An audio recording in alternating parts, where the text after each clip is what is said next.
to look into the death of a young wife. That Atlanta wife murdered as she opened her very own front door. An all-new 2020 starts right now. This is a true murder mystery. Emphasis on murder, emphasis on mystery. I felt like Lita's murder case looks like a true crime story, but it goes a lot deeper. Who would kill this woman? She wasn't robbed. Somebody came to the door with roses and shot her dead. Was there a feeling that this had to be pretty calculated? She was shot with a 9mm semi-automatic handgun. No obvious suspect. Was she at all concerned about the fact that she was in an interracial marriage and that this was a difficult time in the South? It was not a welcoming place for a black woman to live. She said, I'm done. I'm packing up my stuff. I want you to see the puzzle. When I put it together and I show it to you, you'll never forget it. Your wife's best friend has been murdered, and police are looking at you.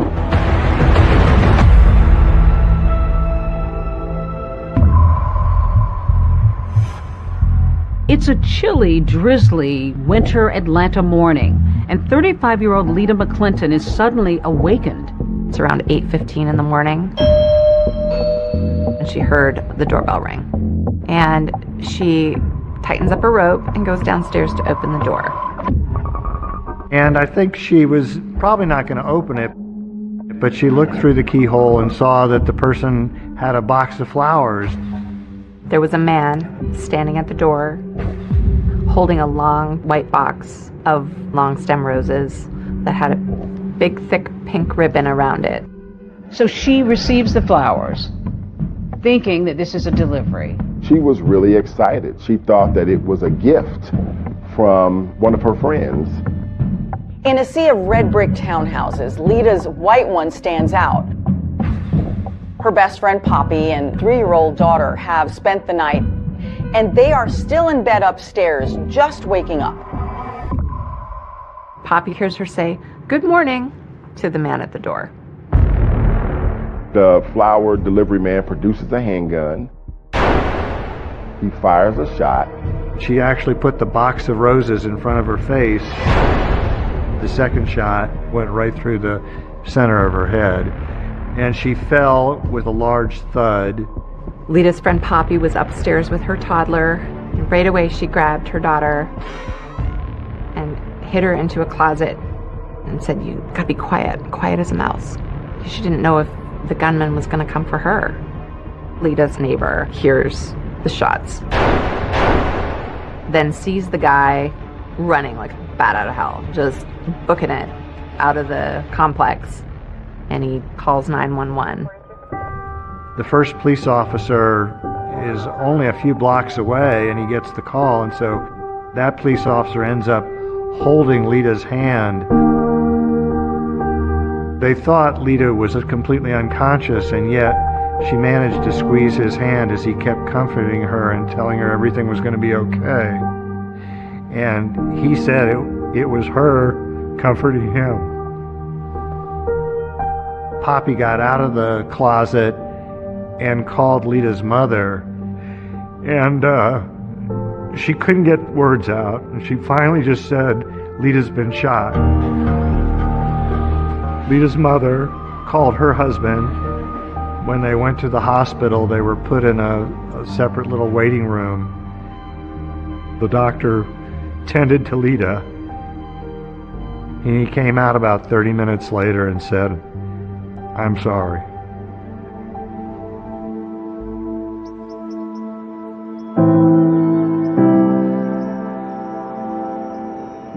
It was just so profoundly sad because Lita just drew people in. She had a lot of friends, and she was a good person. Lita was a really wonderful young lady, the kind of person that would give you the shirt off her back. How did her parents take it? Oh, they were torn up. It'll never get easier because she's gone. We should have gone first, not her.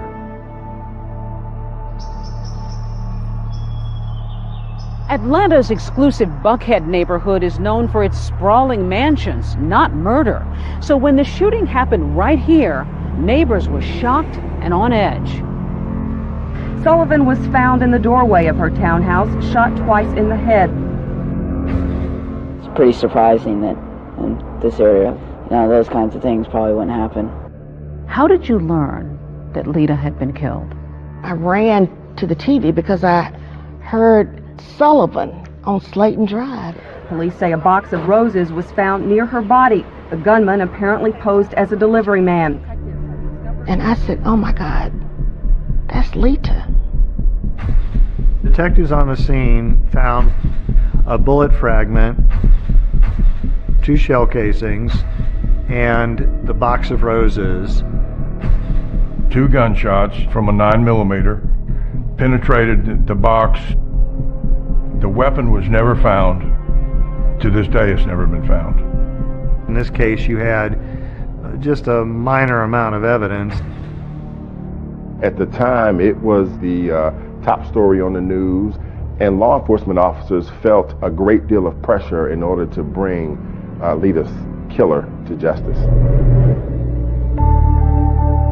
For years, Lita's case was cold, buried underneath the weight of unanswered questions and fading memories. I'm Deb Miller-Landau, and I just wrote a book called A Devil Went Down to Georgia about the murder of Lita McClinton Sullivan. I covered this story for Atlanta Magazine back in 2004, and the more people I talked to, the more that I researched, the more I felt like I began to know Lita. So talking about the day that she died feels personal. The case was also personal to Clint Rucker, the prosecutor. When I came to Atlanta to meet up with him, I learned that one of his passions is puzzles, working from the outside in, which also translates to solving homicides. Where do you begin? How do you start to connect? When I'm putting together a puzzle, not only in real life, but also a murder case, I make an assessment about what it is I'm working with. I start to identify pieces of the puzzle that are foundational. Lita's murder case looks like a true crime story, but it goes a lot deeper. It's a story about love and loss and greed. Lita had been reared in Atlanta's Black Elite. On the surface, she was living an Atlanta dream. A prosperous upbringing. A very prosperous upbringing. The expectations for her life were pretty high. Black women have had to be exceptional in order to be seen. And that was the case then, and I think it's still the case now. One thing seems certain, a murder of this kind is personal. Was there a feeling that this had to be pretty calculated? Police knew almost immediately Lita Sullivan was the intended victim. Who would kill this woman? She wasn't robbed. Somebody came to the door with roses and shot her dead.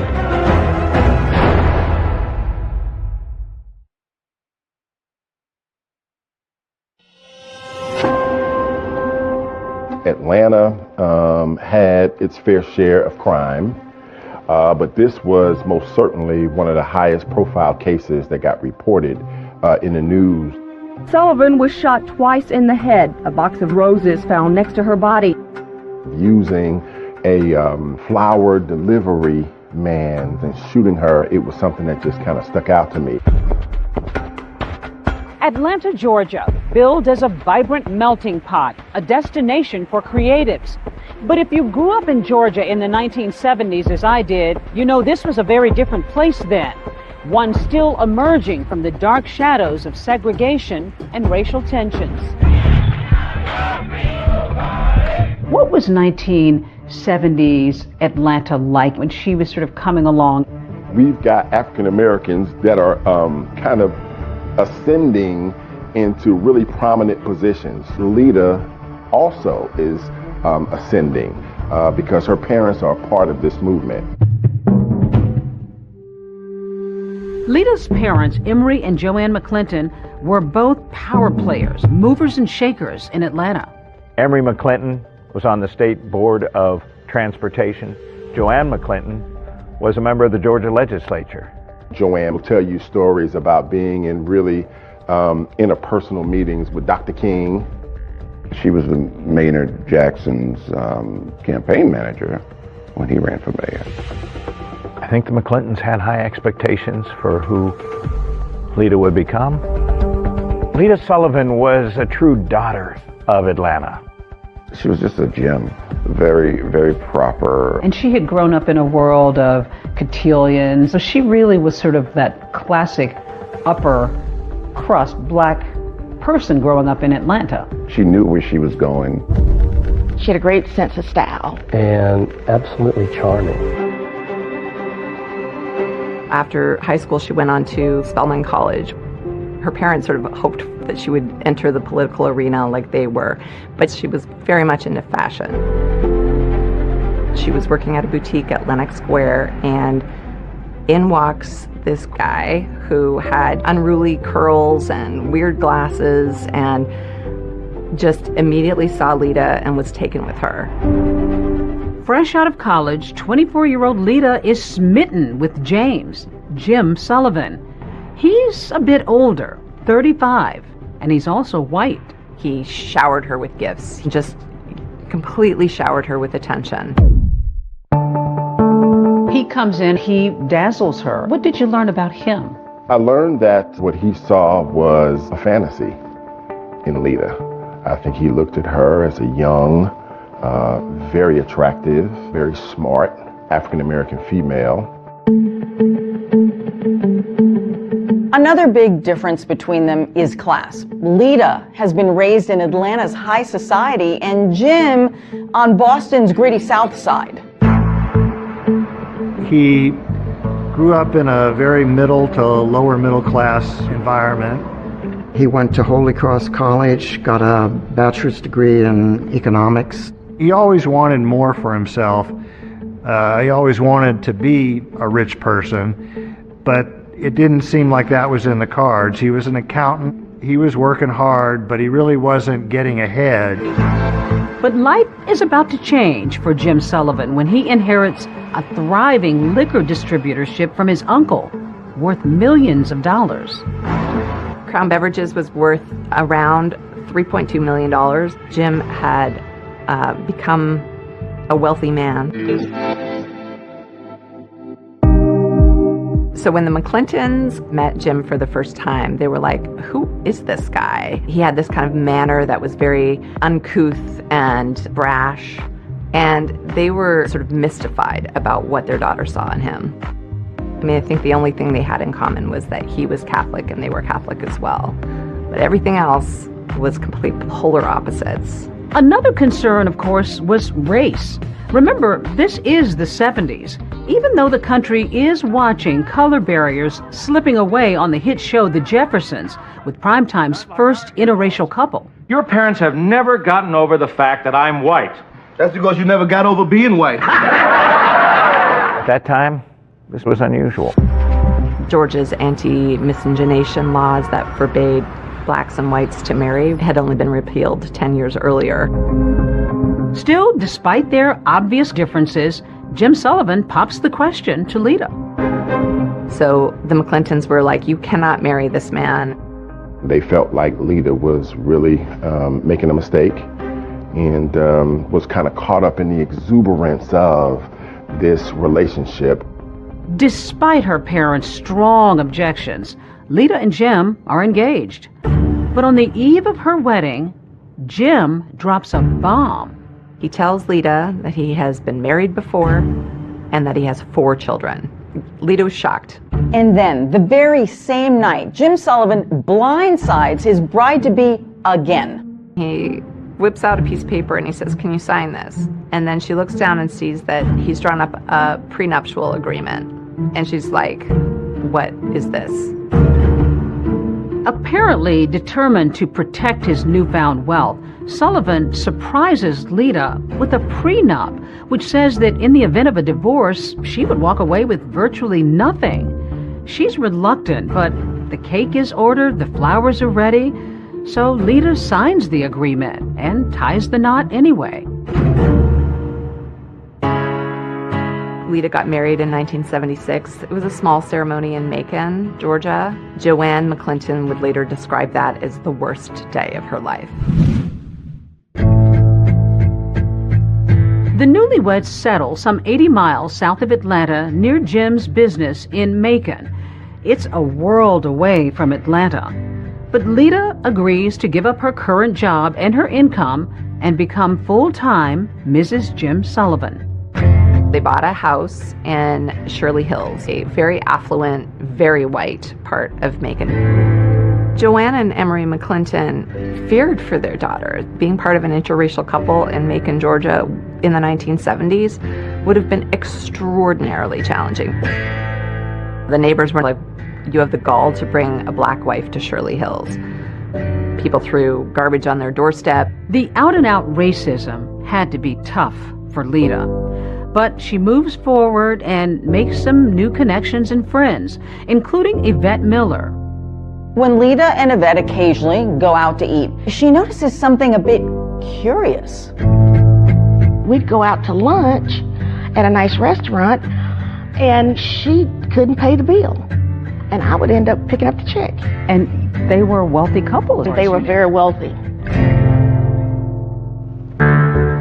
Then one Christmas season, a card arrives in the mail addressed to Jim. Lita opens it, and what she discovers will make her question everything.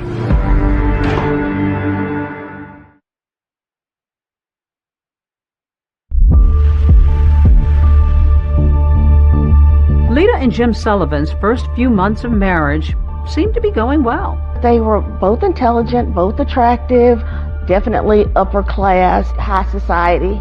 But just beneath the surface, there's some obvious cracks. They seemed to be loving at first. At first? He was not that nice to her, and he was not that kind to her. Was he brusque? Was he brash? He was a bit arrogant. Even though he had all of these resources, he did not, in my opinion, take care of his wife. Friends say that the once generous millionaire has suddenly become a miser. He was notoriously cheap. He would wear his dead uncle's clothes around the house. He would use the sheath from the dry cleaning as saran wrap in the kitchen. He didn't want Lita to work, but he kept her on a very tight allowance where he gave her $150 a week. Did she express any discontentment with her marriage? When we were at those restaurants, Jim just does not give me enough money to take care of me and the house. You know, she clearly was not happy. Was there talk of infidelity? Lita had several instances where she questioned whether or not her husband was actually having an affair. One day she finds a long blonde hair in their master bathroom, and she asks Jim about it, and he says, "I don't know what you're talking about." They got into this cycle of, she accused him of philandering. He would deny it, and then he would buy her sort of an expensive jewelry apology.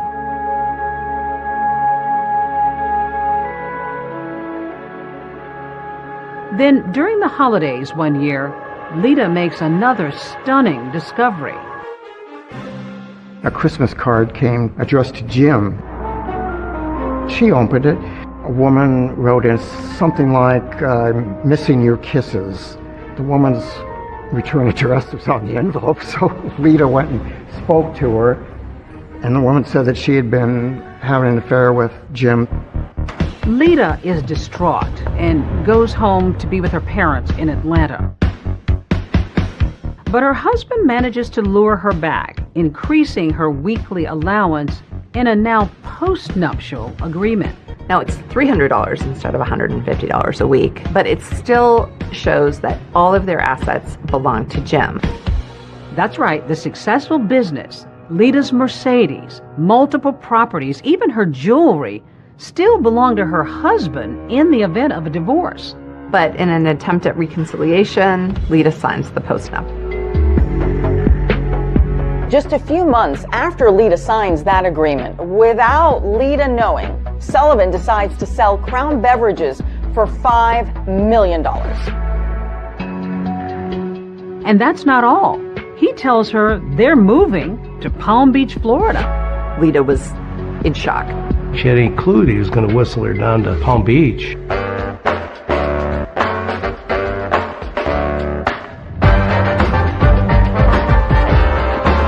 But Lita's new Florida home, located a stone's throw from what would become Mar-a-Lago, is more elaborate than she ever would have imagined. Called Casa Alita. It's a 17,000 square foot mansion with 8 oceanfront bedrooms. It was just unbelievable. When you went to Jim's home, you go through this tunnel and you would be at the beach. It's your own private beach. But for Lita, everything that glitters isn't exactly gold.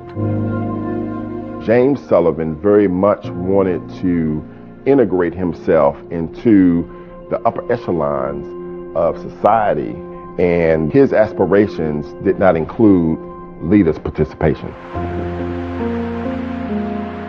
It was not a welcoming place for a black woman to live.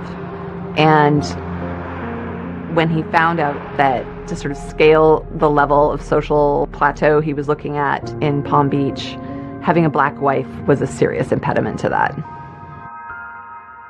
She was left out of some affairs, and she really became upset. So even though they had money, this is a moneyed crowd, didn't really matter though. He was barely rich compared to Palm Beach. Did he want to be in that crowd? Oh yes, he wanted to, be accepted as one of the rich and famous. It doesn't take long before Jim starts to flirt with other women. And it's at a cocktail party that one particularly elegant Palm Beach woman catches Sullivan's eye. Jim sees Suki Rogers, who is a Korean-born socialite. She was telegenic. She had a spicy personality. I think a man like Jim Sullivan could not help but be intrigued by this beautiful woman. They started dating. He's still married to Lita. By now, the Sullivans have been married nearly 10 years, but things are about to explode. Lita finds women's lingerie in their master bed. It's the bra that broke the camel's back. She said, I'm done. I'm packing up my stuff, and I'm going back home. Lita arrives back in Atlanta. The very next day, she files for divorce from Jim. But Sullivan fights Lita every step of the way, and the divorce drags on. Did she seem concerned, worried, nervous about her breakup? What I detected was she was excited, and she was cutting the cord and leaving Jim alone. She wanted her life back. While Lita is looking forward to a new life of freedom, she can't be happy about the prospect of leaving her marriage with virtually nothing.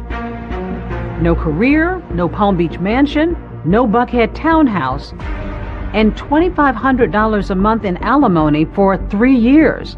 So Lita is going to divorce court, determined to fight for what she believes she deserves. All she wanted was a reasonable financial settlement so that she could kind of go on with her life. January 16th, 1987 was set up to be a pivotal day in the lives of Lita and Jim Sullivan.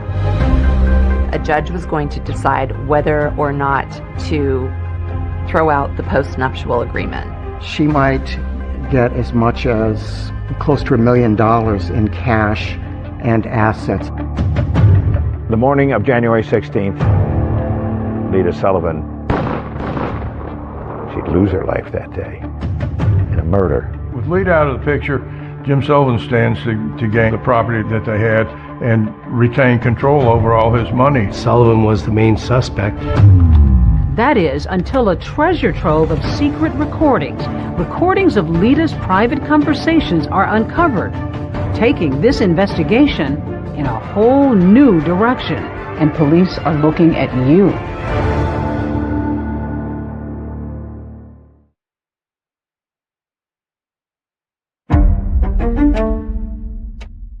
You make a big circle and you put everybody in it that's close to Lita. Everybody's a suspect. But the first one would be the husband.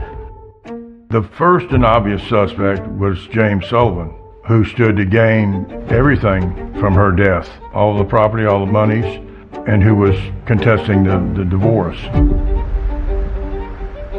Detectives went down to speak to him in Palm Beach, and they put him through a polygraph. Jim Sullivan not only passes the polygraph, but there's something else. He has an alibi that puts him nearly 700 miles away from the crime scene. James Sullivan was actually in Palm Beach at the time of Lita's murder. When you first look at it, it looks pretty cut and dry. When you interview all the people involved, everybody points in one direction, towards the husband. But when you sit down and look at the facts, I'm not so sure that the husband is the person that committed the crime. Nothing surfaced in the early stages of the investigation that implicated Jim Sullivan in the murder. Sullivan is cooperating with authorities, and during his interview with detectives, he mentions the name of his friend, Marvin Marable. At the time of Lita's death, Marvin and James Sullivan had a very close relationship.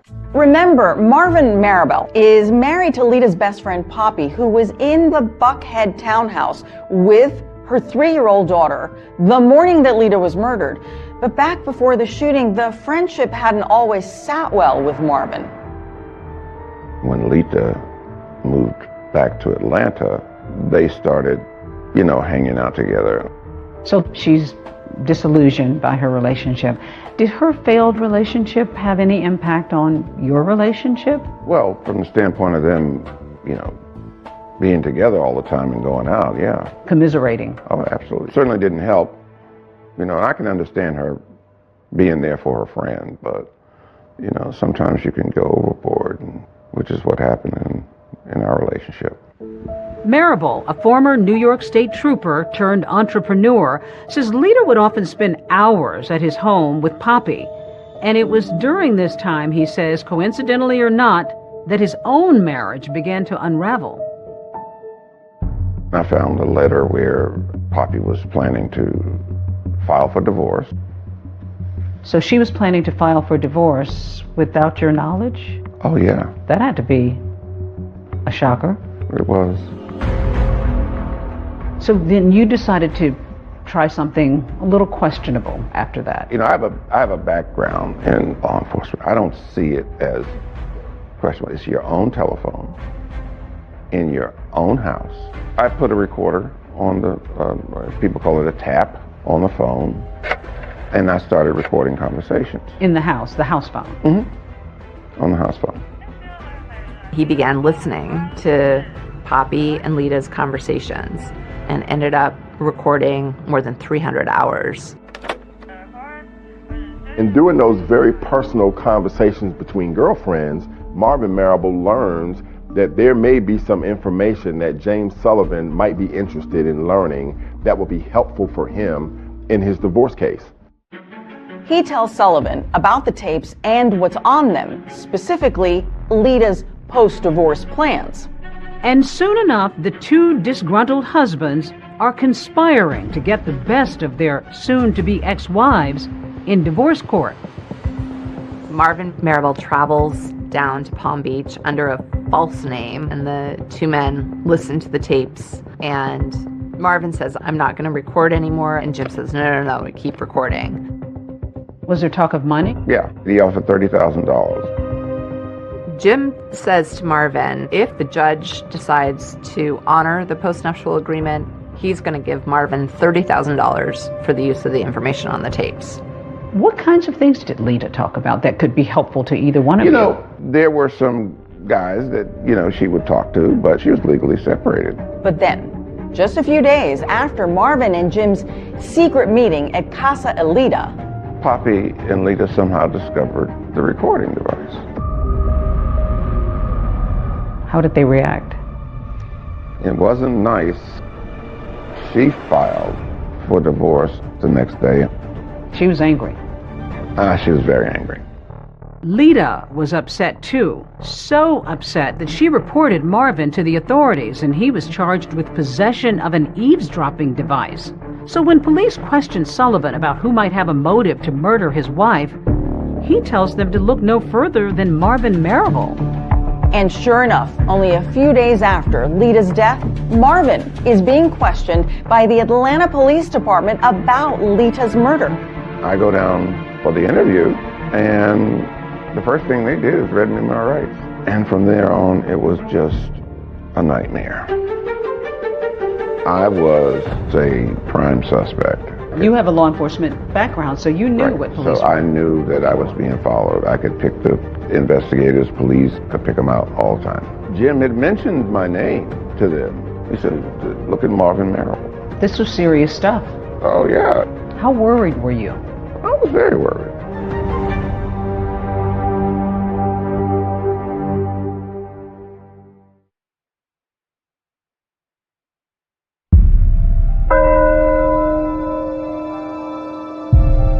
Joanne and Emery McClinton were beyond devastated. Their eldest daughter was dead. Just 3 days after Lita's murder, they held a funeral. Days dissolve into months, and authorities are no closer to finding Lita Sullivan's murderer. The case is just sort of growing colder and colder by the minute. And while Marvin Marable might have been angry at Lita for pressing those charges against him for eavesdropping, there was no evidence he was responsible for her death. I know that people get wrongly accused, wrongly convicted, and so the only saving grace is the fact that I knew I was innocent. By process of elimination is you can determine the pieces that don't fit. And just eliminate them. The way in which we eliminated Marvin Marable as a suspect. There was just not enough to connect him directly to the crime itself. As for that eavesdropping device charge, Marvin was put on probation, which he completed, and then he was exonerated. But on those recordings Marable made, Lita had talked about other men, something that her soon-to-be ex-husband Sullivan pointed out to police. He made allegations that she was participating in extramarital affairs, and that perhaps this was the action of, a disgruntled boyfriend. We have a lot of major players. At this point in the investigation, we have a lot of suspects. One of the first men police question is a professional athlete. Lita and him had been friends when she was in Palm Beach. The police quickly found out that he was in prison for drug possession. That athlete is behind bars when Lita is killed, so clearly he can't be the trigger man. Then investigators turn their sights to a prominent Atlanta businessman. And he and Lita had been childhood friends, and they sort of rekindled their friendship. And they realized that he had no motive, and they found nothing that connected him. Authorities also take a hard look at another suitor who had taken Lita to dinner the night before her death, and get this, had also given her 2 roses. The suspect was a man named Bob Daniel, and Bob had had an incident a couple months before the murder where, in a drunken rage, he came to Lita's house, smashed his car into the garage, and as the cops were taking him away, he said, "I'm gonna kill that." So, serious red flag. But that lead didn't go anywhere either. Bob had just had quadruple bypass surgery. The police ultimately decided that Bob had nothing to do with it. It's the unknowing that makes it so difficult. And to know that there are individuals who may be walking around now planning and plotting to do the same thing to somebody else is abhorrent to me. I remember having the impression it was like a festering wound for them. The McClintons want to draw attention to a $25,000 reward in the case. The cause of finding justice for Lita became their obsession, became their passion. The reward is for the arrest and conviction of those individuals responsible for our daughter's murder. To catch Lita's killer, the Atlanta Police Department assigns 2 veteran detectives to the case. If Lieutenant Walker bears a resemblance to actor Billy D. Williams, Welcome Harris reminds one of Columbo, the dogged, disheveled detective of television fame. Building a murder case was like making a mosaic. You know, you get a shiny piece of glass here, a gem there. You put it together and you hope that from it emerges the shimmering image of a killer. This particular case deals with what I consider to be high society. It contains a little bit of everything. Intrigue, mystery.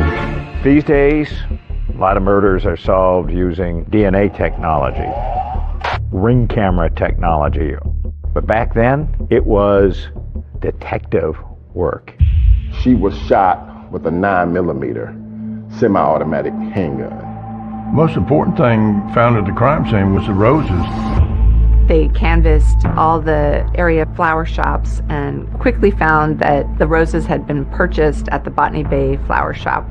They interviewed the worker in there, and he told them that this guy came in about 8 o'clock and bought these roses and paid in cash and then left. And he was in a small car. The florist gave a description of the man buying the flowers and another man who was waiting in the car. So detectives know they're looking for at least 2 men. Until yet another person is described to police. That flower delivery man who had looked Lita's neighbor right in the eye.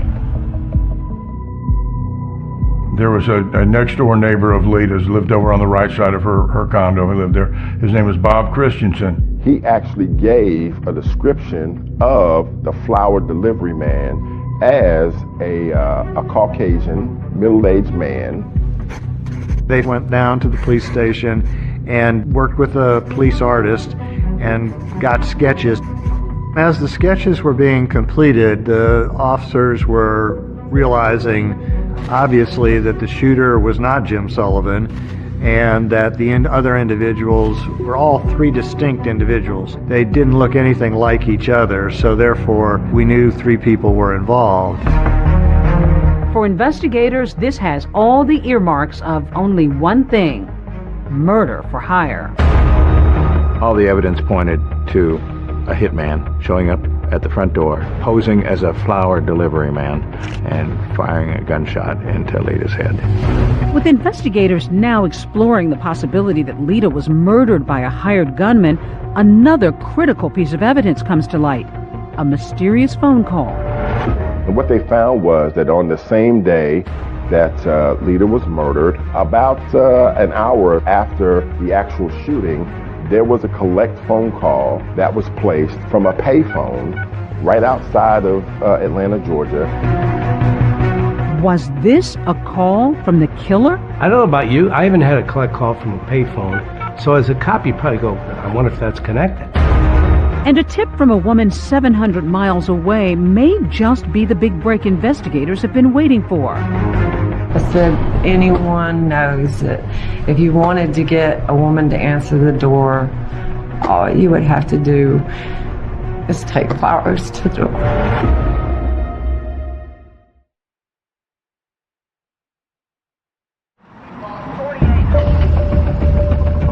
This was a huge puzzle of a case. A hitman showing up at the front door, posing as a flower delivery man, firing a gunshot into Lita's head. How did your puzzle-solving skills come into play? You figure out what fits and what doesn't fit. I want everyone listening to this to know that I am absolutely innocent. The loss of a daughter. They still don't have a murder weapon. But they do have witnesses. Do you know anybody can possibly take care of my problem for me? Because I need some help here. Anyone knows that if you wanted to get a woman to answer the door, all you would have to do is take flowers to the door. She suggested the flowers. She suggested the flowers. You actually brought in a doorbell. Why? To have that sense of what Lita Sullivan experienced right before her murder. She's about to meet her maker.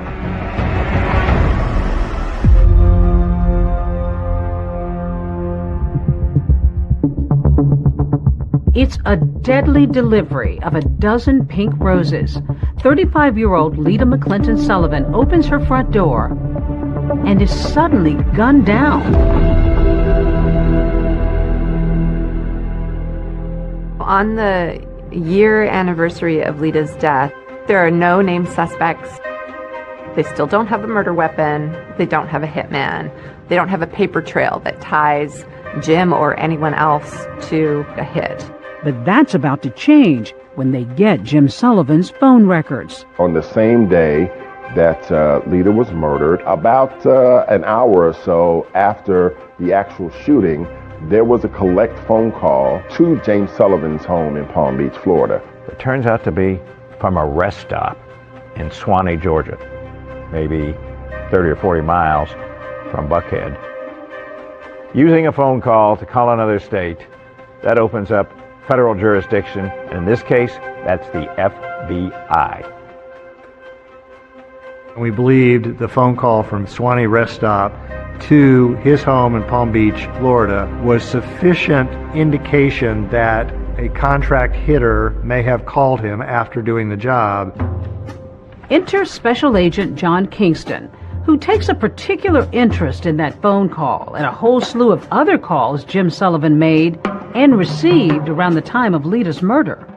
I got a whole year's worth, 6 months before the murder to 6 months after the murder. Kingston notices a few calls, and one of them was to Bob Christensen, Lita's neighbor. When Kingston talks to Bob, he finds out that Jim had called Bob 3 days before the murder. Sullivan said, had he seen anything suspicious around Lita's townhouse? And Bob finds it strange. He hasn't talked to Jim in over a year. Bob Christensen shares something else with Agent Kingston. On the same day Jim Sullivan called him, 3 days before the fatal flower delivery, Lita heard a loud knock on her door at 5 or 6 in the morning. It was so early and so unnerving, she didn't answer it. So that made the call that he got from Jim even more suspicious. Kingston also finds that a call is made between Jim's house and a Howard Johnson's motel in Atlanta, just a couple of miles from Lita's house. This is really strange. One thing that he's learned about Jim is that he's not a Hojo's kind of guy. So he goes to the Howard Johnsons and asks if he can look through the records. They gave me the shoebox with all the registration cards, and I pick out 3 that I thought, well, these are awfully interesting. So I say, do you guys have the phone records? They said, yeah, sure we do. And I'm thinking, boy, these people keep really good records, and they keep them for a long time, and I'm really glad. They bring me the phone records for January 13th, and I'm flipping through them, and all of a sudden I see 305 Palm Beach, South Florida area code, and I'm pretty sure it's Jim's number. And so I check my records real quick, and I go, yep, that's his number. And then I look, and I said, oh, look, it's from 518. That's one of the 3 cards I pulled out. Well, it just so happens I have a copy of it here. And one of the things it imparts is 3 individuals checked into the room. The individual who actually registered used the name Johnny Furr, but 3 individuals is important to me because I think 3 people involved in the crime. They put their car down as a Toyota 85 with a North Carolina plate. We believe that a Toyota was the getaway car for the murder. So there's 2 coincidences already. But remember, these motel records are from January 13th. Lita was murdered 3 days later on the 16th. Special Agent Kingston is beginning to surmise that the killers may have tried and failed to get to her once before. What I believe it to be is the killers having come down 3 days before the actual murder was committed, knocking on her door, her not answering it, and them having to stop and regroup and figure out what plan B is going to be. So I am in love with this registration card and becomes the focal point of my life for the next several months. Kingston's next move is to locate this so-called Johnny Furr with the North Carolina license plate. And to my surprise, there are 150 John or Johnny Furrs in North Carolina. But to my great surprise, 115 of these 150 are in a very small circle in North Carolina. between the three cities of Albemarle, Concord, and Kannapolis. They're going to knock on every door and find this Johnny Furr. Of course, they're coming from Georgia, and anytime the FBI goes and investigates in another state, they need that state's approval. And just as they're about to get to the state border, their boss calls them and says, North Carolina's denying you entry, and they'll take it from here. And that pretty much kills my case. that kills my case. Yeah, soon after that, Agent Kingston is transferred to another job, and that whole investigation just sort of fades away. Meantime, in Palm Beach, Jim and Suki are living the high life. So with Lita out of the picture, Jim is free to marry Suki, which he does 8 months after Lita's murder. He's thinking that he's the cat's meow. Eating in restaurants in Palm Beach, going to parties, got another attractive woman on his arm. Jim drives around town in a Rolls Royce and gets into a fender bender and has to go to traffic court. Jim says to the judge, well, you've misunderstood. I wasn't even driving that day. Suki was driving. So the judge says, we're going to throw it out. However, the cop who was on the scene catches wind and he says Suki wasn't even in the car that day. It was Jim driving alone. So now Jim has perjured himself, as has Suki. Jim ultimately got convicted of perjury, was given a year probation and a year of home confinement. Suki Sullivan also receives a year of probation. Suki's freaking out. When she gets charged with perjury on his behalf, she's like, I'm done with this. Suki files for divorce from Jim. And the trial that follows is the juiciest, craziest gossip in town. So when it's Suki's turn to testify, she drops a bomb. Did he talk to you about his former wife, Lita? Yes. Tell me what it was he said to you about Lita. You can hear a pin drop. It's a big moment.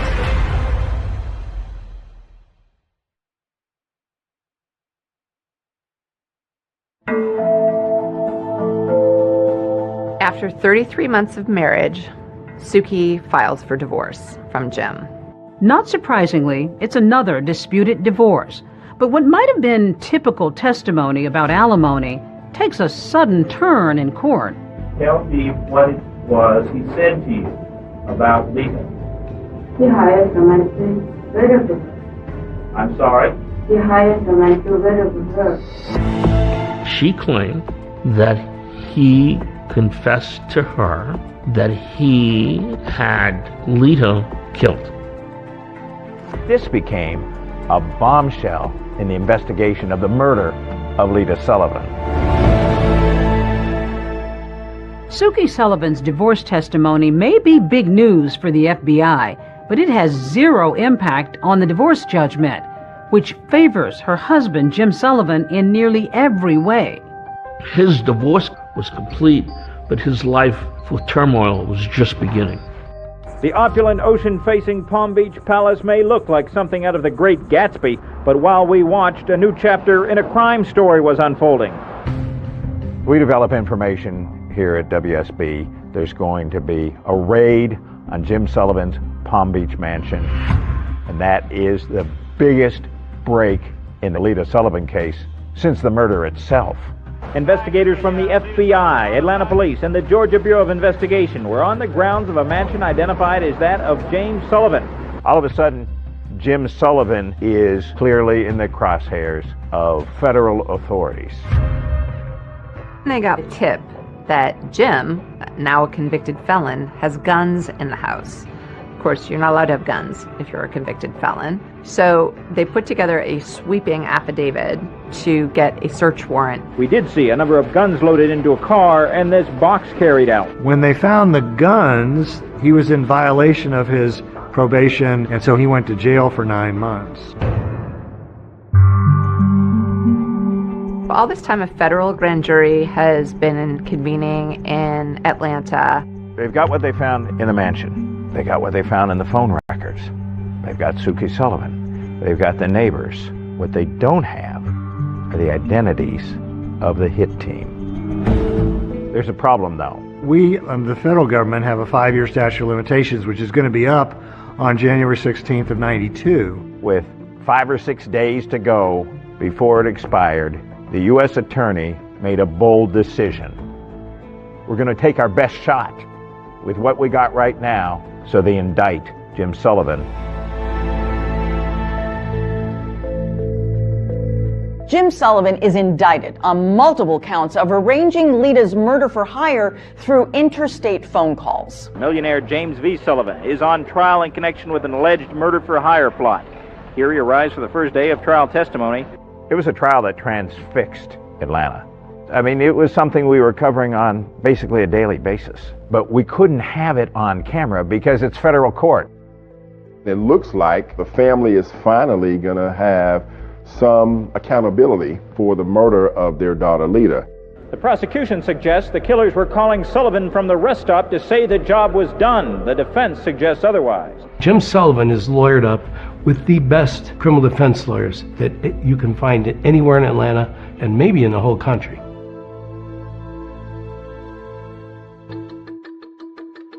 There is no evidence at this point in this case who placed that call, or whether that call was placed by anyone connected with the crime. The prosecutor spent 2 weeks telling their side of the story.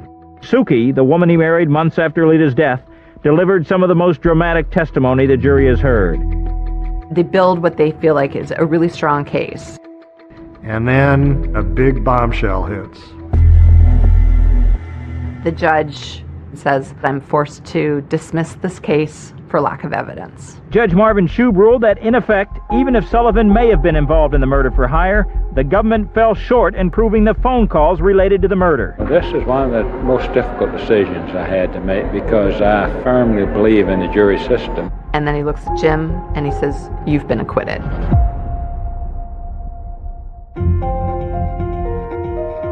This was ultra shocking. Suddenly it's over, and Jim is a free man. I want everyone listening to this to know that I am absolutely innocent. I had nothing to do with Lita's death. Her death was a great tragedy, and I thank God and my attorneys that this ordeal is over. The family at that point, I guess, is just sort of at a loss. How devastating was that for them? They felt like the justice system had let them down. I was not expecting this. It's extremely difficult. The system today is weighed in the favor of the defense. James Sullivan seems to have gotten away with murder.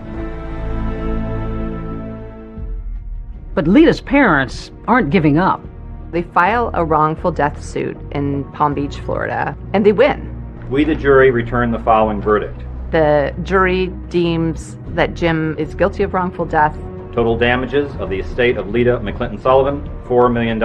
But Sullivan is able to hide his assets and not pay any of the civil judgment. Jim Sullivan appealed their civil judgment, and he won by having the Florida court say that they had filed it after the Florida statute of limitations. Once again, Jim has wiggled out of any responsibility, and the family is left dumbfounded. Until a call is received out of the blue. A young woman comes forward. It proved to be the break in the case that everyone was looking for.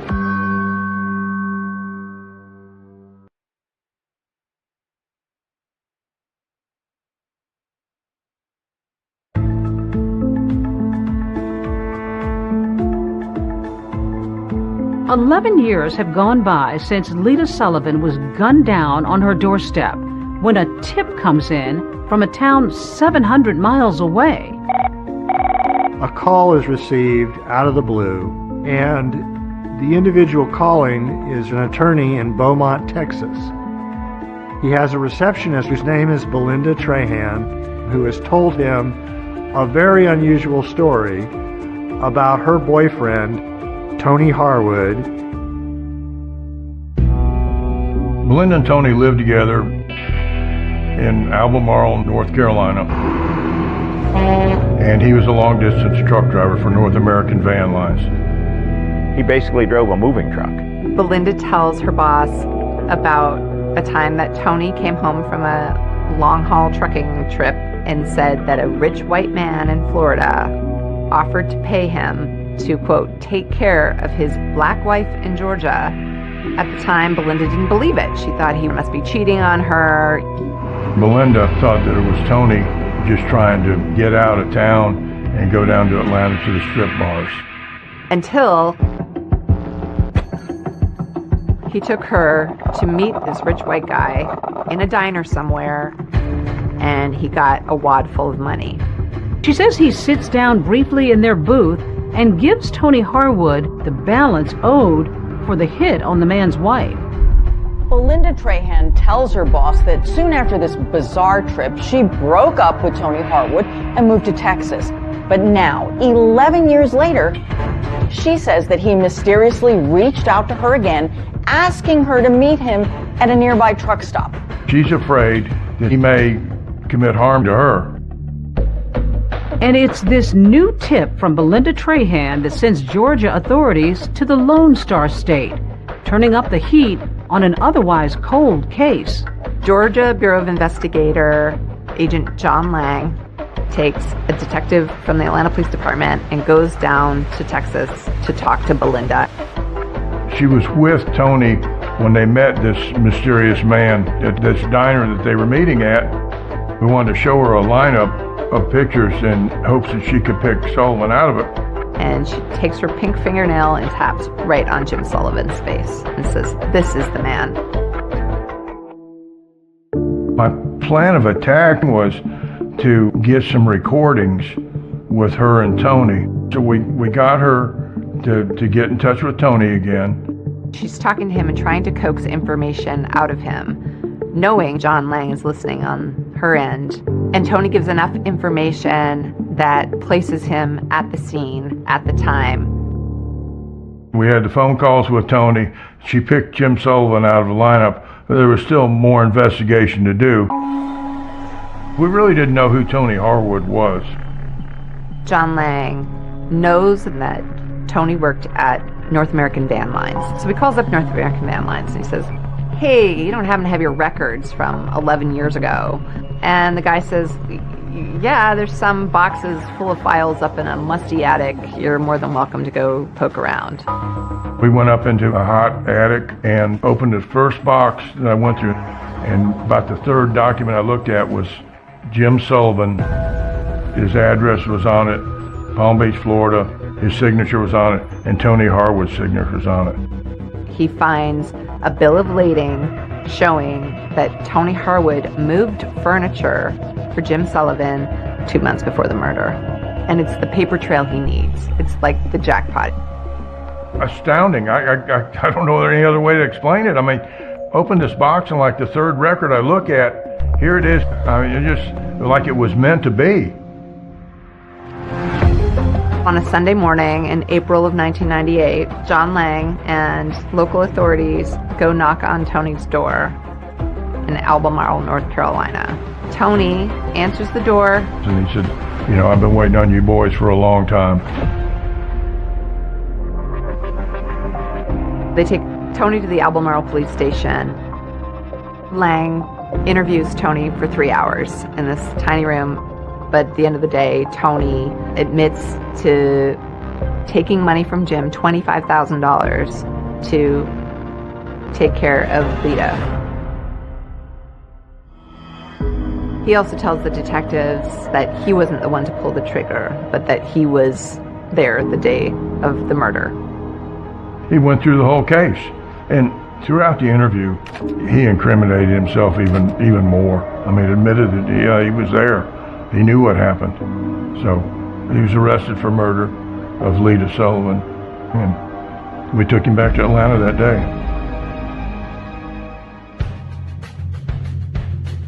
After Tony's arrest, things moved pretty quickly. We are here today to announce the issuance of a warrant for the arrest of James V. Sullivan. They got enough to get Sullivan. And now, boom, Sullivan hears of this and blows. He takes off.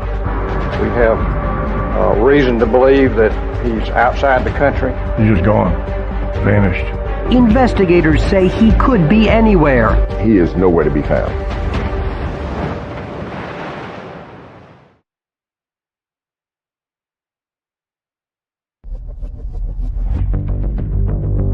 We certainly do not know where Mr. Sullivan is. We have reason to believe that he's outside the country. More than a decade after his wife Lita was murdered, Jim Sullivan seems to be playing a game of catch me if you can with authorities. There is an international manhunt for James Sullivan. Well, Jim had moved to Costa Rica, actually bought a home there. In 1998, after an arrest warrant was issued for him, he immediately, like that night, went to Panama. If you have any information concerning James Sullivan, you should contact the nearest U.S. Embassy or consulate. We didn't know exactly where he had flown from Panama, and we didn't know exactly where he had gone. His trail goes cold. They put him on Interpol, and it was just cold. They've tapped phone lines, anybody that he might have called, and he's called no one, not even his mother. There was a few tips that came in. The tips are just dead ends. The McClintons, they're dumbfounded that this guy could, get away again. But in late 1999, with Sullivan still completely off the grid, the heartbroken Emery and Joanne McClinton do get some good news. Last week came this, a court decision reinstating a $4 million judgment against Jim Sullivan in connection with a wrongful death case brought in effect by Lita's estate. Lita's family and law enforcement officials hope that a renewed hunt for Sullivan's money will help smoke him out. Where you find Sullivan's money, you're going to find him close by. But even this goes nowhere. Fast forward to 2002. There is no sign of Jim Sullivan. We tried every effort in our arsenal to try and locate him, to put him on the FBI's wanted list, but to also put him on the top 10 list, which is very unusual. You don't get on the top 10 list very easily. Then we also featured him on America's Most Wanted. The most recent picture we have of Sullivan is at least 5 years old, so the FBI age-enhanced this photo, which may bear a closer resemblance to Sullivan's appearance today. If you recognize James Sullivan from either of these photographs, call us now at 1-800-CRIME-TV. A man sees America's Most Wanted on television and goes, I know that guy. He lives in my condo complex in Chiam, Thailand. And sure enough, he calls the authorities. He went to Panama, to Venezuela, and eventually to Thailand, where he got a beachfront condo. He spends his days walking on the beach, sitting by the pool, occasionally playing tennis, as though no other troubles in the world. The Thai police knock on Jim Sullivan's door on July 2nd, 2002, and say, you're under arrest. The McClintons can hardly believe it. We found out from the FBI, and that was a moment of jubilation. 15 years is a long time to concentrate on the loss of a daughter. And we had determination, and we had the will. We also had all of these individuals behind us.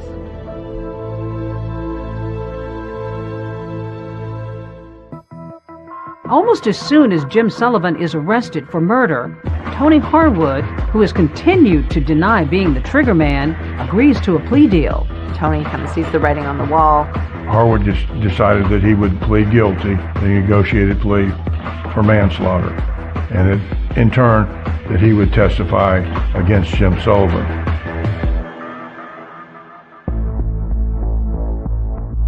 It took 2 years, but he finally was extradited back to Atlanta in 2004.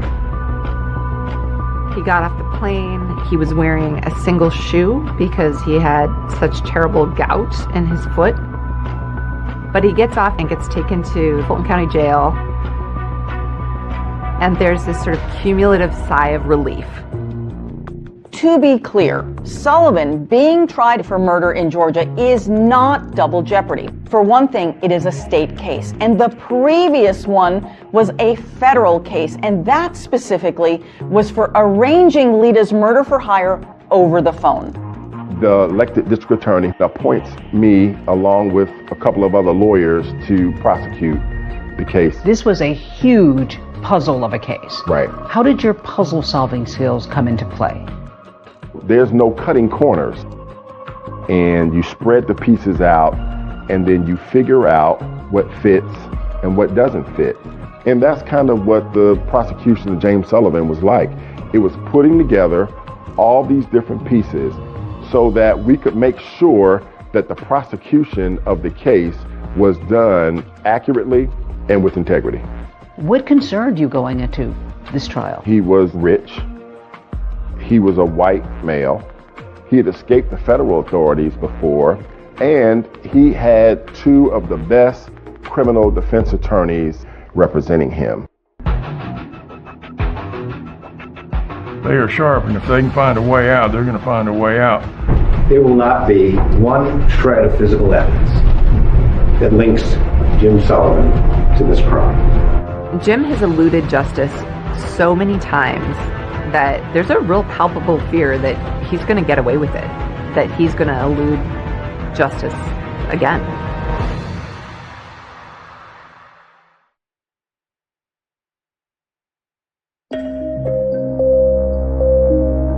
After nearly 20 years, Jim Sullivan is finally on trial here in Fulton County for the murder of his wife, Lita. For her heartbroken parents, this day couldn't come soon enough. The pain, believe it or not, it increases. It does not decrease. The shock decreases. The depression decreases. But the pain continues. It was an A-team of prosecutors, great courtroom performers. Clint Rucker was the lead prosecutor, and Anna Grant, Kelly Hill, Sheila Ross.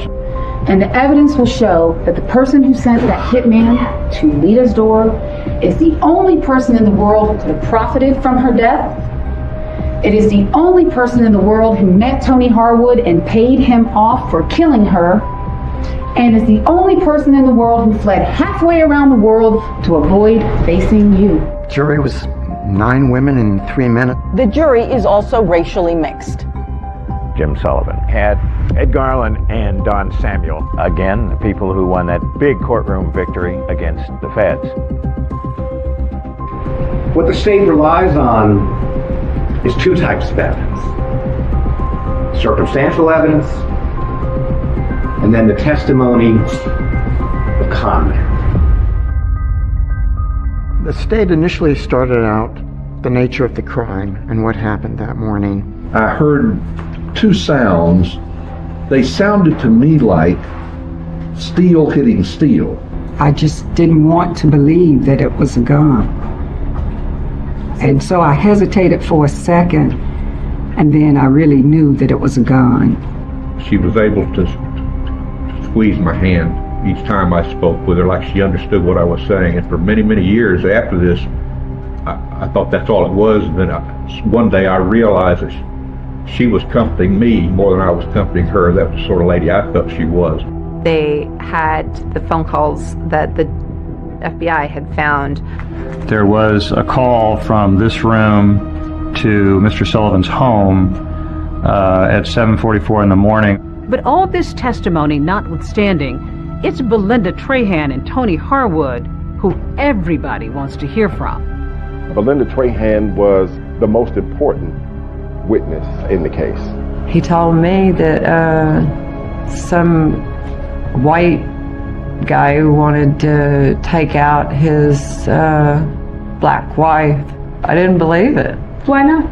I've been with him for 3 years, over 3 years. I mean, I figured he met someone because we were on the outs. Most chilling about Belinda's testimony is that she confirms that there was at least one failed attempt on Lita's life.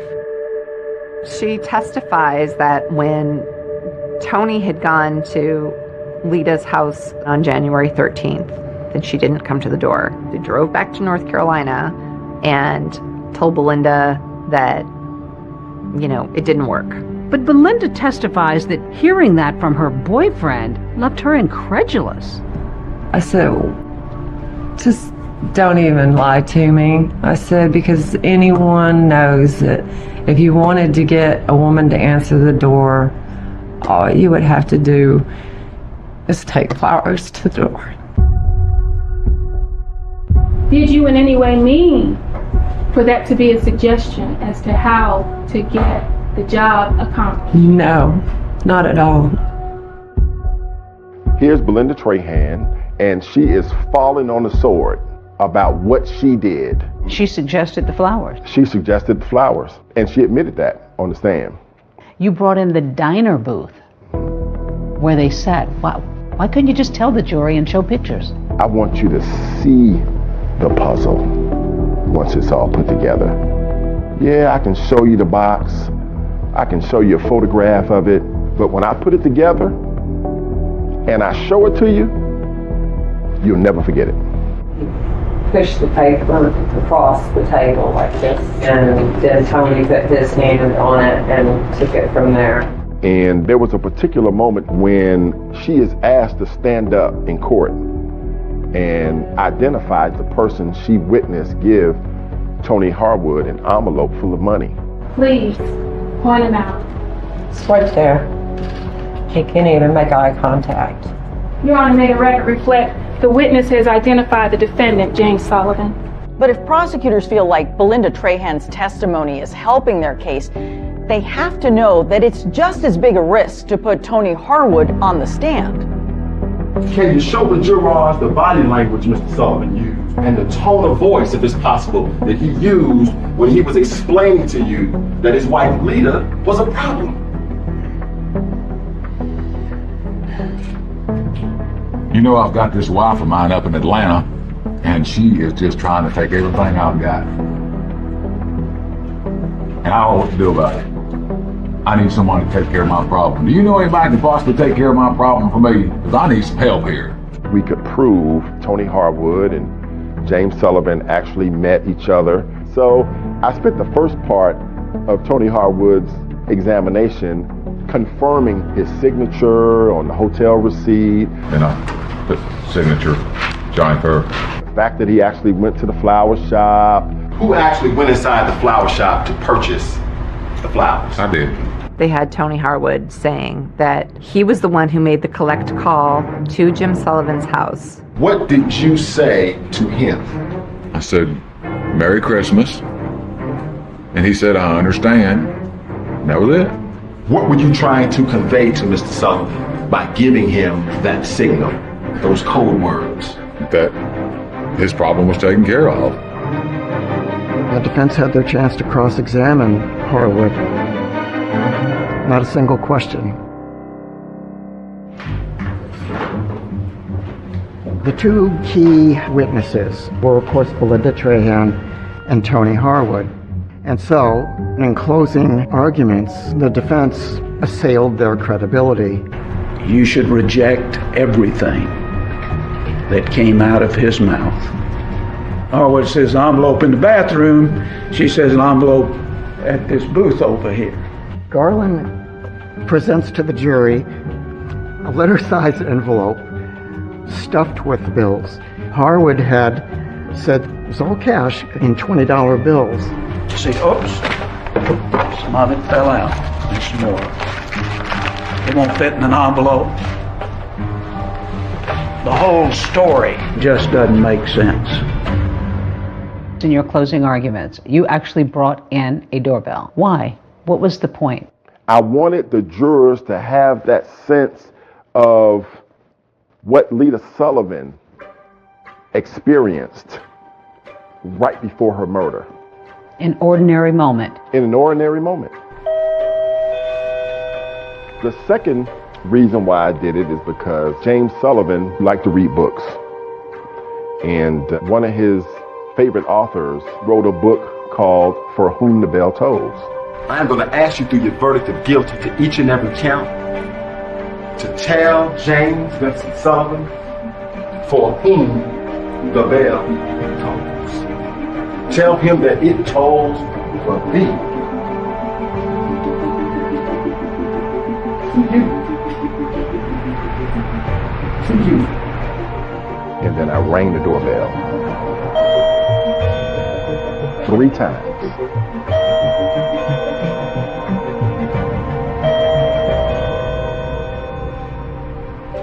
As the jury goes out to deliberate, I think there's a real fear. Are they going to do it this time, or is it going to be like every other time? I do not see this as a slam dunk for the state. There's this anxiety. You're worried, but you're hopeful. I don't care who you talk to that does this kind of work as a litigator. They will tell you, oh, I can look at the jurors and I probably can tell you what they're going to do. No, you don't. You don't.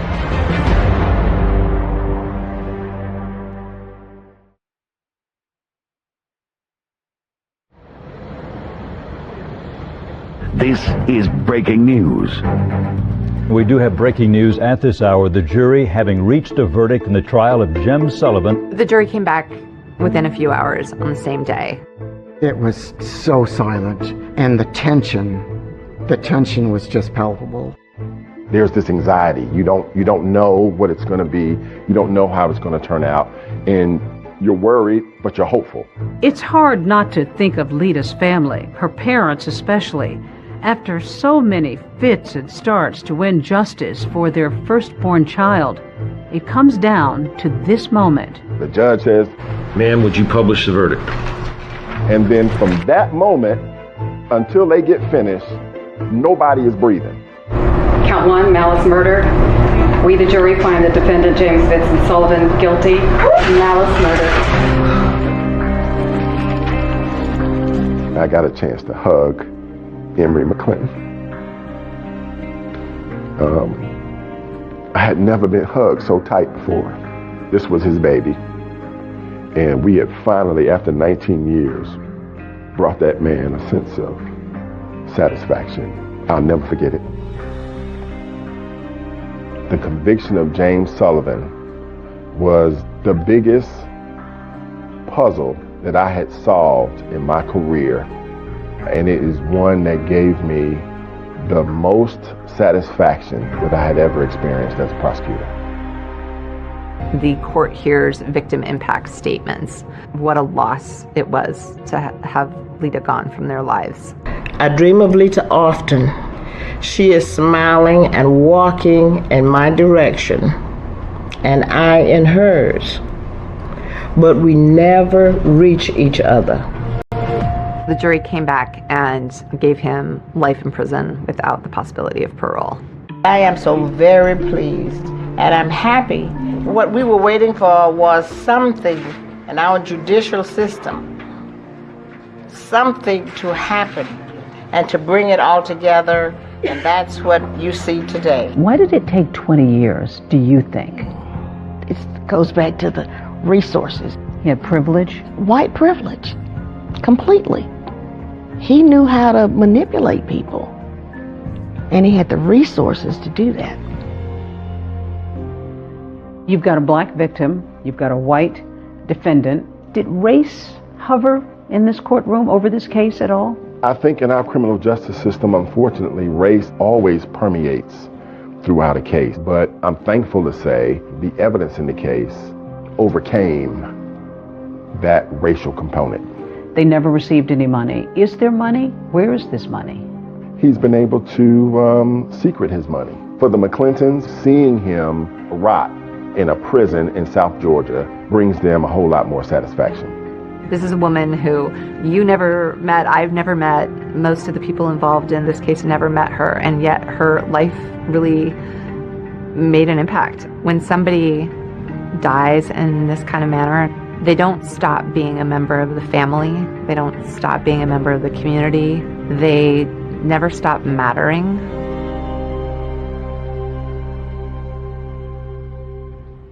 David Tony Harwood was released from prison in 2018 after serving his 20-year sentence. Jim Sullivan remains behind bars with no possibility of parole. As for the other two men who were seen at that flower shop, no one else was ever charged. That is our program for tonight. Thanks for watching. I'm David Muir. And I'm Deborah Roberts. From all of us here at 2020 and ABC News, good night.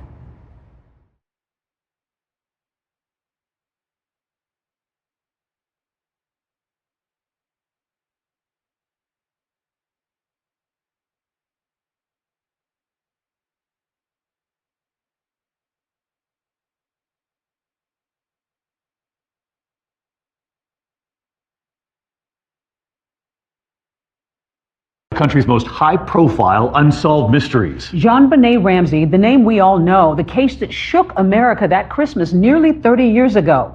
Could there finally be a major turn in the case? 2020 begins right now. I just kept saying, no, ask God to raise her. JonBenet Ramsey, the story you can't forget, the case you think you know. With all that attention, all that scrutiny, why hasn't this crime been solved? One simple reason: the police have refused help that was offered, and it could have helped. But now is the new documentary series changing the picture. Go back to the damn drawing board. So early on, they locked into this crazy idea that the parents were responsible. They get tunnel vision. With new DNA technology, is a solution closer than ever. We think the crime can be solved. It's firing John Ramsey. Tonight, the new John Ramsey interview. You dwell on your loss, and you just can't do that. And what you've never seen before. From the iconic Barbara Walters sit-down. This was a monster that killed our daughter. And the police think that it's you. Now the detective who defied the police. They knew at the time that there was DNA and that it was not from Ramsey's DNA. And he just said, I have a name. I want you to write it down. And I did. And he said, that's where you start. All but one person on that list is innocent. Then you got your killer.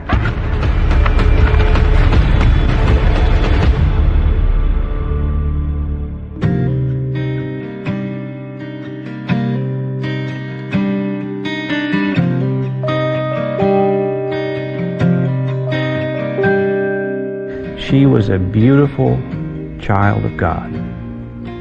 We knew she was special. We knew she was going to make a difference. We certainly didn't expect it to be this way. And yet, here's a child who is known literally around the world. So she did become special.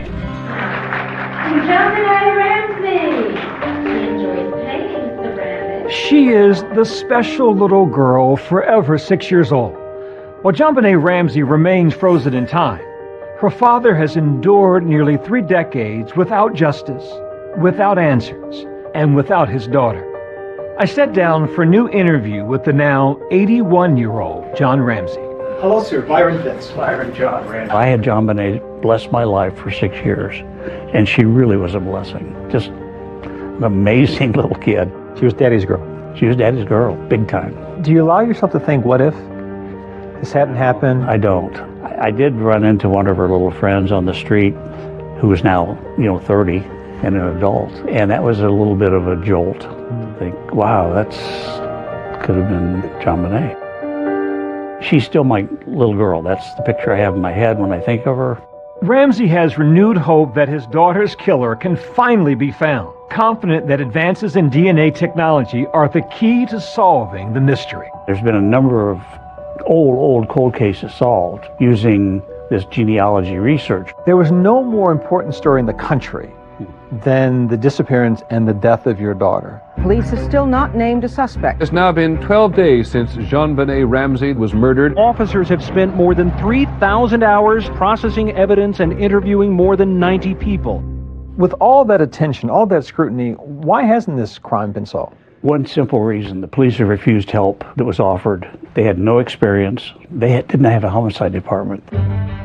That police response and its aftermath is the focus of a new Netflix docuseries, Cold Case: Who Killed JonBenet Ramsey? Someone killed this 6-year-old child.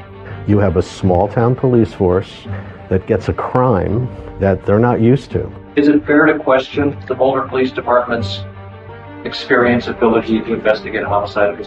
I don't think so. Just because you have one homicide in a year, I think is actually a sign of remarkable strength in a community. This was the first murder in Boulder that year, and it was December 26th. So they don't have a lot of murders, particularly where a little girl is tortured to death.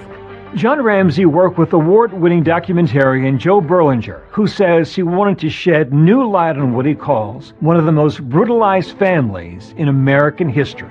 Obviously, he wasn't legally wrongfully convicted, but he was wrongfully convicted, and his wife, Patsy, the family were wrongfully convicted in the court of public opinion. You still feel like it's a cloud over your family name? Yeah. Because I guess because there are still people in the country who still believe Absolutely. that your wife were responsible. No doubt. And we could have the killer confessed, arrested, in prison, and there'd still be 5 to 10% of the population that, yeah, it was the father, or yeah, it was the mother.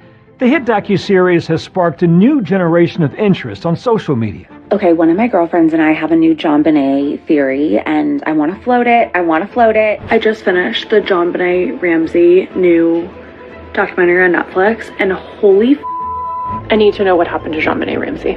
With the wave of renewed scrutiny, the Boulder Police Department issued a video statement last month. So much of how law enforcement works has changed in the last 30 years. There are a number of things that people have pointed to throughout the years that could have been done better, and we acknowledge that is true. However, it is important to emphasize that while we cannot go back to that horrible day in 1996, our goal is to find JonBenet Ramsey's killer. That horrible day in 1996 began at Christmas time in the storybook neighborhood where the Ramsey family lived in Boulder, Colorado. There's a saying here in Colorado that Boulder is 30 square miles of fantasy surrounded by reality.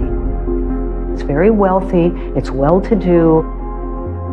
John and Patsy Ramsey lived in a 6,700 square feet Tudor there on 15th Street. John Ramsey was the CEO of a computer services company. He'd suffered tragedy before when his 22-year-old daughter, Beth, died in a car accident. In 1980, he married his new wife, Patsy. By all accounts, they were a happy couple. Patsy was a high society woman. I'm a daughter. I'm a sister. I'm a friend. I'm a wife and a mother. John used to just tell people that I invested in futures, the futures of my children. That's how I usually answer my occupation. John and Patsy Ramsey had 2 children together. Their firstborn was Burke, 9 years old, and JonBenet, 6.5, in kindergarten. My name is John Andrew Ramsey, JonBenet's half-brother. JonBenet was just an energetic and fun kid. Patsy Ramsey was a former beauty queen, Miss West Virginia. By the time JonBenet was 4 years old, she was in the pageant system herself.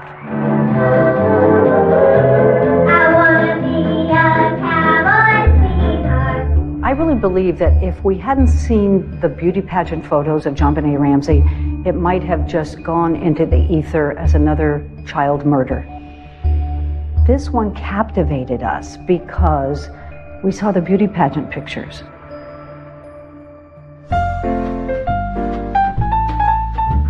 Hello, I'm Patsy Ramsey. This is JonBenet. She's 4, Burke is 7. Christmas was Patsy's favorite time, and she really went all out.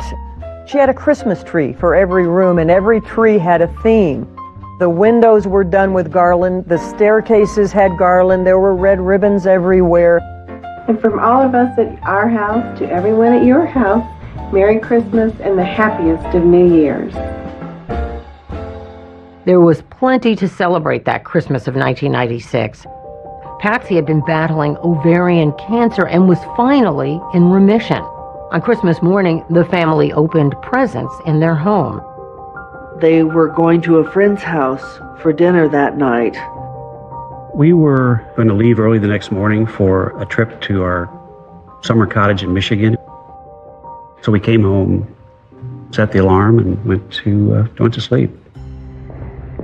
This is your first extended interview. In 2000, Barbara Walters spoke to the couple about that terrible day. You get up, you're dressed. What happens? I went down our steps from our bedroom to the second floor. Then I started walking down the spiral staircase. And as I came to the bottom of the stairs, there were 3 pages neatly laid across one of the runs of the stairway. She picked up the note and she started to read it. I just remember when I read, "We have your daughter," it just, this overwhelming fear. And then? Then I just screamed for John. Screamed. Take me back to that day. I was shaving or getting dressed and I heard Patsy scream, and we called the police immediately. We have a kidnapping. Hurry, please. Explain to me what's going on. What's your name? Are you Patsy Ramsey? I'm the mother. Oh my God!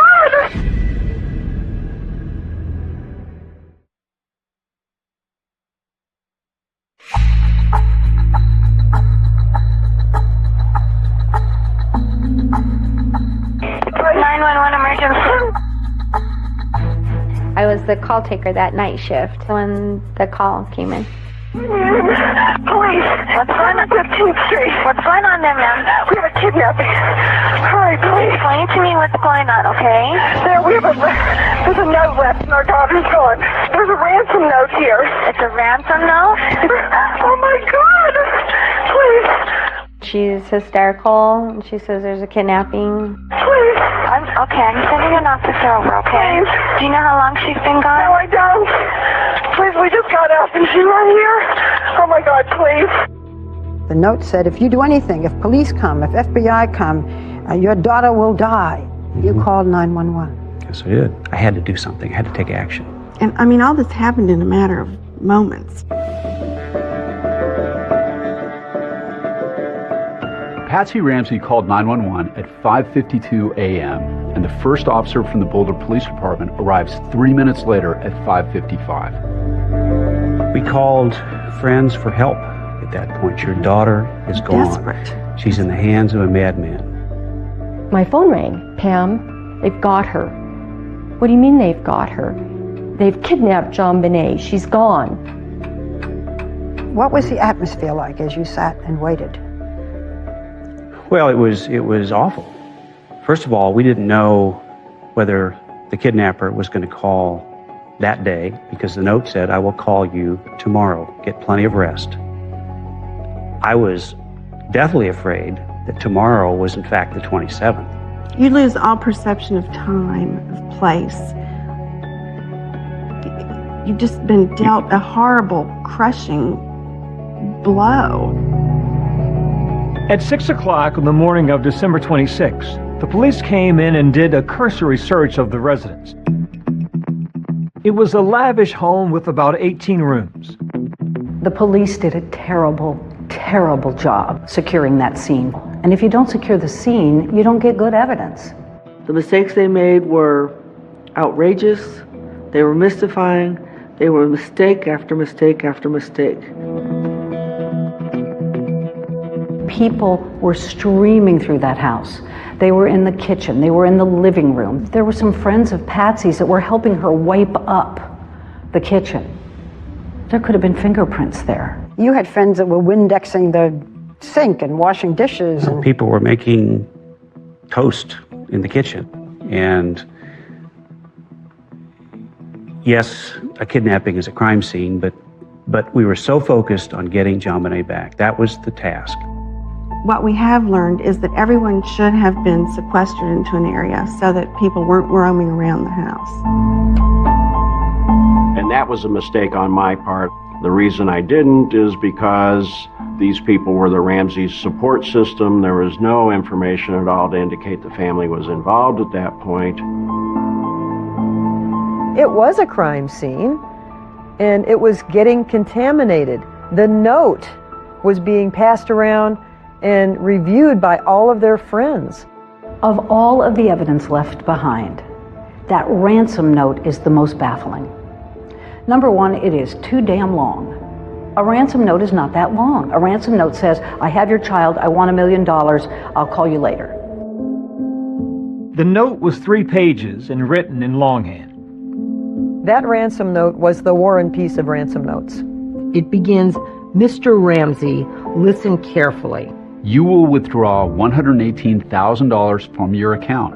$100,000 will be in $100 bills, and the remaining $18,000 in $20 bills. You think about this number and how is it relevant? And it's relevant because John Ramsey got a bonus from his company for $118,000. How many people knew that? I'm going to guess not a lot of people. This footage of Barbara Walters' interview with the Ramseys in 2000 has never aired until now. The ransom note asked for an odd figure, $118,000. That was a bonus that you had received. Well, that was one of the theories that I came up with, that it was close to the net amount I'd received that year as a bonus. 118 means something to the killer. We know that. We believe that. Whether it's tied to my bonus or something only the killer knows, we don't know. Did you know that your husband got this kind of a bonus? Not at the time, no. Lou Smith, a detective who would later be brought into the case to re-examine the evidence, noticed something else unusual about the ransom note. Some of the phrases appear to mimic lines in movies about kidnappings. Lou Smith recorded his observations about the case. John? The movie Ransom was playing in Boulder. I have your son. Oh, Jesus! I want $2 million. Oh, God! In that particular movie, a fat cat industrialist, his son was kidnapped. There's a lot of the same verbiage in this note as was in even the note that was written in that particular movie. If we catch you talking to a stray dog, she dies. A kidnapper says a similar line to Clint Eastwood in the movie Dirty Harry. If you talk to anyone, I don't care if it's a Pekingese pissing against a lamppost, the girl dies. You and your family are under constant scrutiny as well as the authorities. Don't try to grow a brain, John. That's a line used by a terrorist in the movie Speed. Do not attempt to grow a brain. Our guy's a real watcher of that particular type of movies. The ransom note was a vital piece of evidence. Police need to figure out who wrote it and when.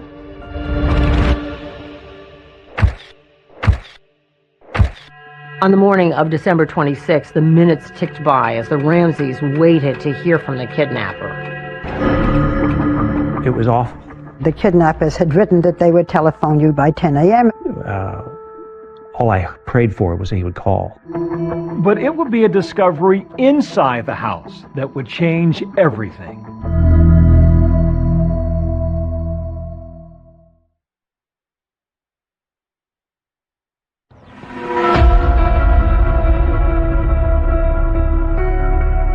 The ransom note that Patsy Ramsey says she found indicated there would be a call between 8 and 10 a.m. The police had prepped me on how to respond in a phone call, and it's very important that you hear John Benet's voice.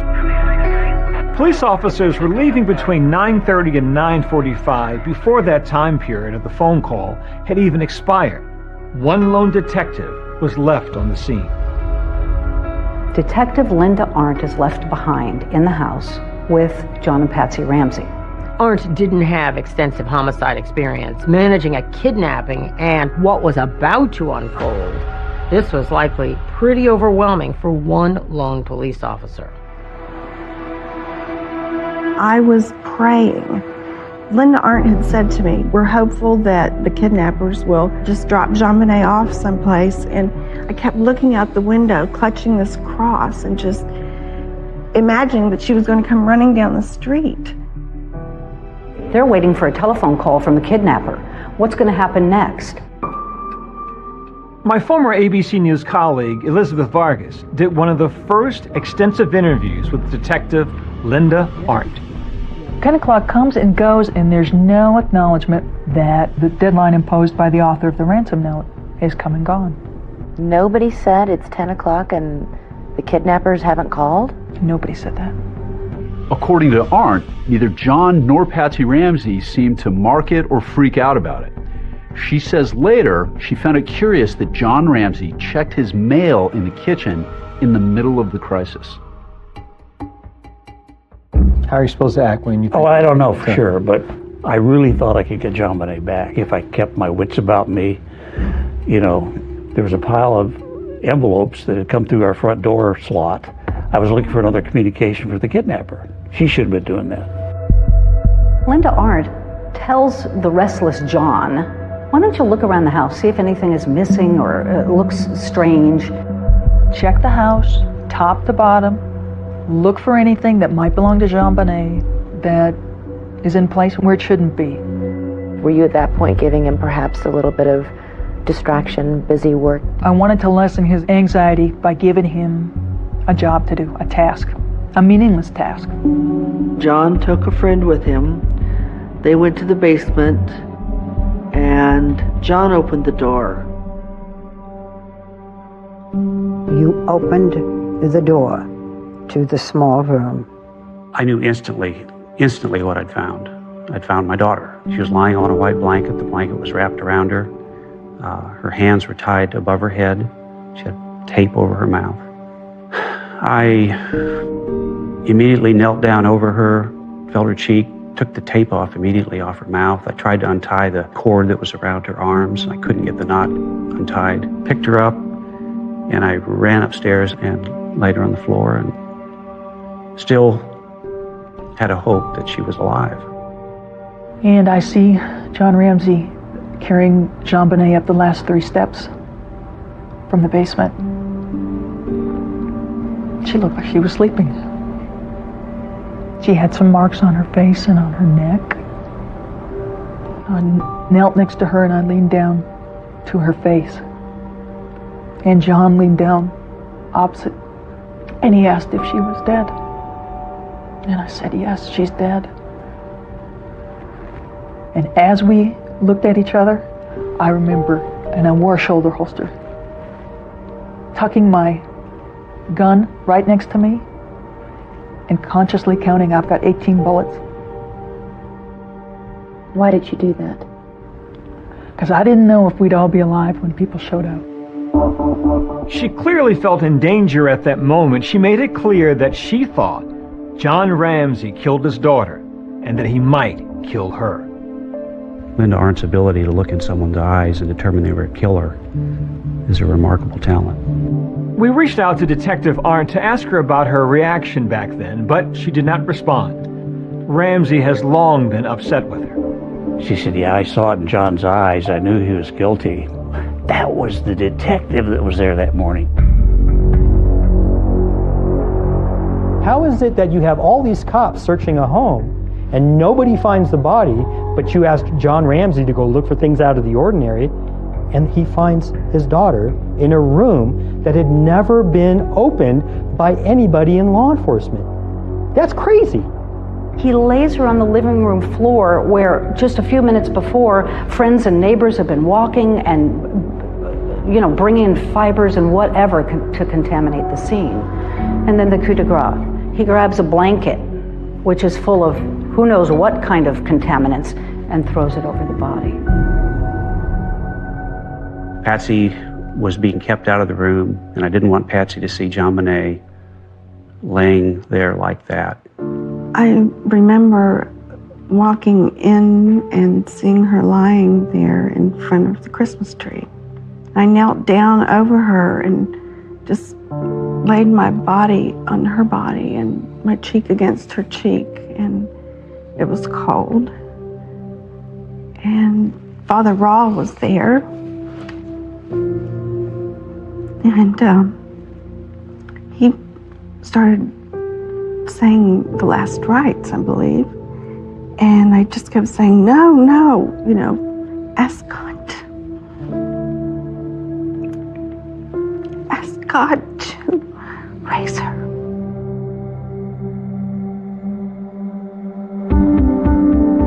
So the kidnapping of John Bonet Ramsey has turned into the murder of John Bonet. Jean Bonet Ramsey was violated and murdered in a horrific way. Many injuries to this little girl's body. The x-ray of her skull shows a massive fracture. This is an 8-inch skull fracture, so we're talking a major blunt force. This is just a massive blow. But the ultimate cause of her death was strangulation with something called a garrote. It's a device of a string, and it's wrapped around what ends up being a piece of a paintbrush. And what happens is, as JonBenét is losing consciousness, she's leaning forward. And so this gets tighter and tighter, and you can see how it cuts into my hand. You can see exactly why it cut into her neck. And that ultimately, according to the ME, is what killed her. If you look at the autopsy report, JonBenét died while being tortured. She was alive while she was being tortured. There were signs that JonBenét had also been sexually abused. The broken pieces of paintbrush that were used for the garrote were also used to sexually assault her. There were 4 people in that house, and 1 died overnight. From the very beginning, they suspected the parents. Within minutes of JonBenét's body being found, this was who they were going to go after. And that's what they did. The police are thinking, we got to talk to those parents, and we got to talk to them right now before they start getting their story straight together.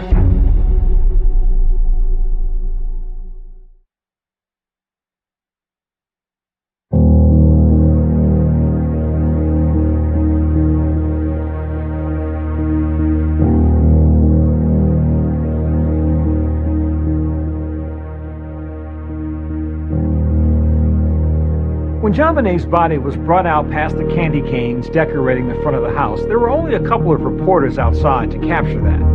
And then the media frenzy started. So JonBenét Ramsey, the little girl in Colorado, was murdered. Beauty queen JonBenét. JonBenét's murder has frightened residents of Boulder. News outlets from around the world had descended upon Boulder and were just hiding in trees and bushes and digging through our trash, following me around town. I mean, it was war. The JonBenét Ramsey case was completely out of control.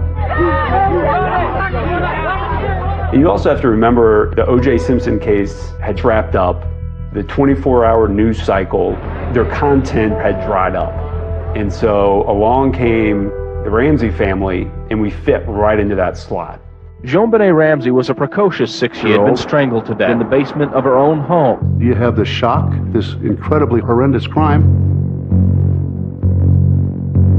and then you have these videos that surface of this beautiful young girl. JonBenét Ramsey! Dark blonde hair and green eyes. Dancing in her costumes, and those were the first viral videos. She'd like to become an Olympic ice skater. People who didn't really grow up in the South and understand that industry, the industry of beauty pageants, thought it was the most horrible exploitation of a child they'd ever seen.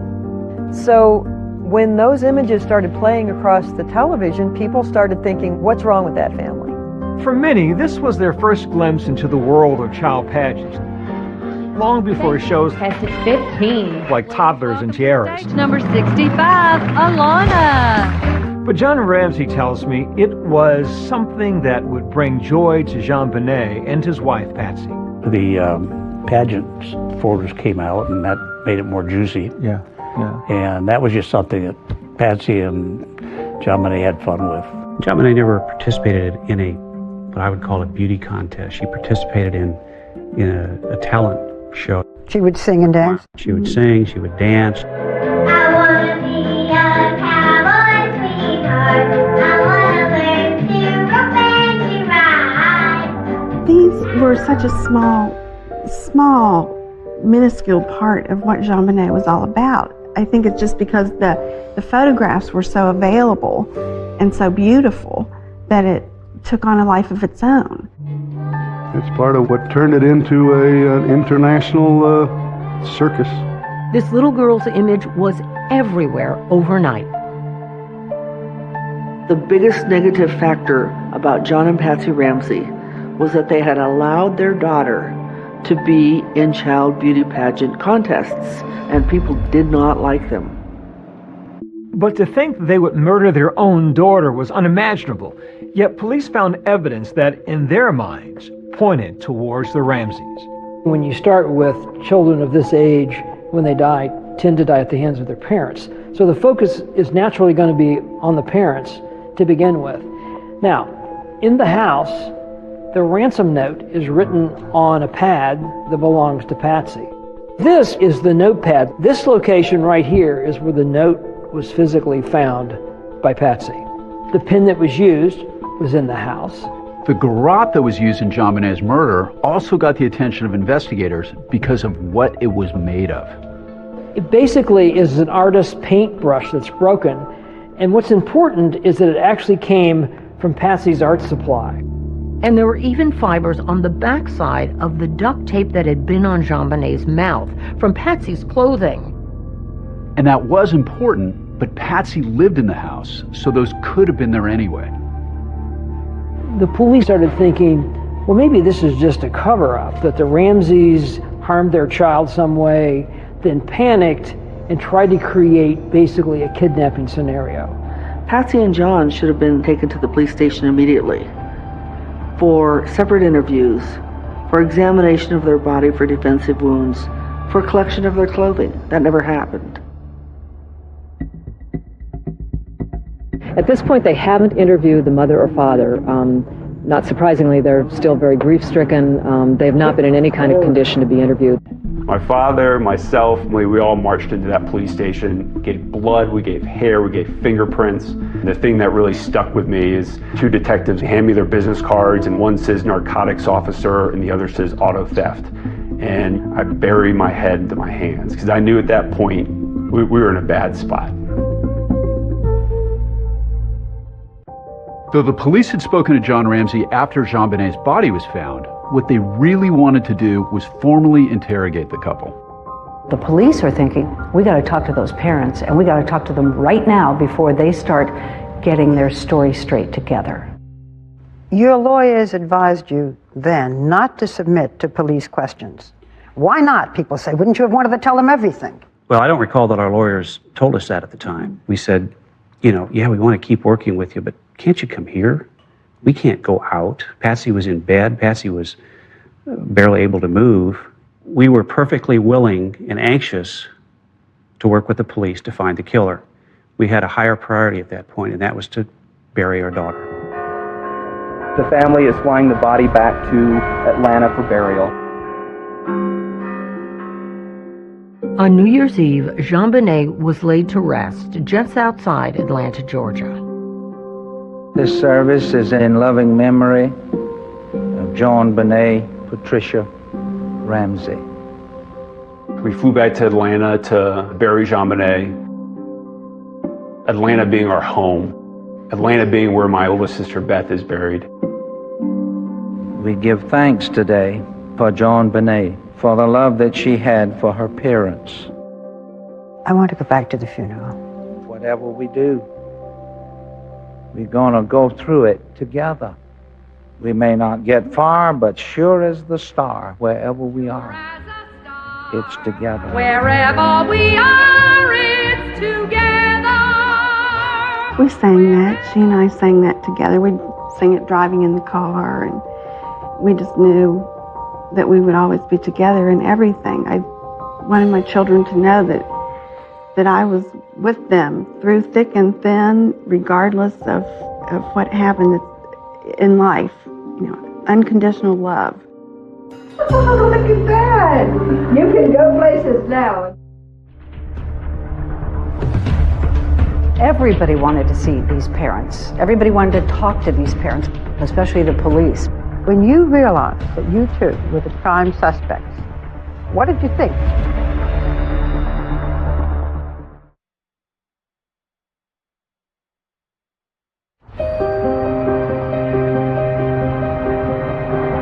The Boulder police did not interrogate the Ramseys, but they remained the main suspects. Many people found the Ramseys' behavior peculiar and suspicious, and from that, many presumed they must be guilty. When you realized that you two were the prime suspects, What did you think? What did you feel? What did you say? Well, we were outraged. We were shocked. How could they think that? We were a normal family. I just didn't believe it. You just can't believe it. I mean, you were suffering from having lost our child. And then for someone to accuse you, it's just, you can't believe that would happen. Then 6 days after the murder, they go on CNN and say they didn't do it. If anyone knows anything, please help us. We've sensed from our friends that this tragedy has touched not just ourselves and our friends, but many people. As a mother, my heart went out to this couple. And if I were a resident of Boulder, I will tell my friends to keep your babies close to you. There's someone out there. Some people thought it was odd they were talking to the public rather than to the police. You did an interview on CNN. Why did you do that? We did it reluctantly and at the insistence of some friends who could see that we were being painted as guilty. Unfortunately, at that time, we were so, when we look back at it, we were so distraught and medicated. It was probably not giving the impression that he had hoped we would achieve. Police end their 10-day search of the Ramsey house and remove the crime scene tape. It is unknown if the family intends to resume residency at the home. We have no comment on the whereabouts of the family at this time. Starting from the beginning of this case, we, the media, blacked up what the Boulder Police Department wanted to tell us about what they were doing in the JonBenet Ramsey case. For the most part, the police didn't say much. They didn't leak a lot of information. But when they did, it was major. They thought the mother did it.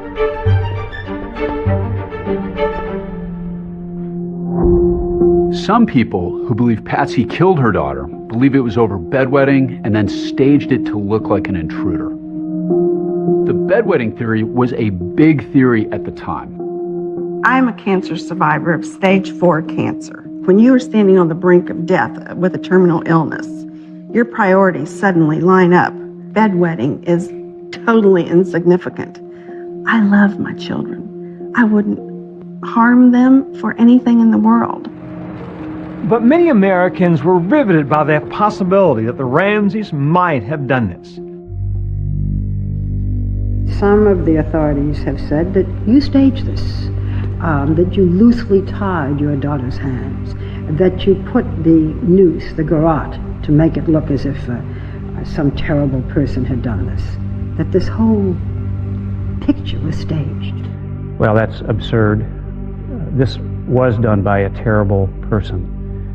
The garrote was deeply embedded in JonBenet's throat. Her hands were tightly bound. I couldn't get the knot untied. I tried to get it untied even before I brought her upstairs. And to say that we accidentally murdered our daughter and then staged this is nonsense. If we had staged it, why would we have disturbed it? Mr. and Mrs. Ramsey, did either of you have anything to do with the death of your daughter? No. No.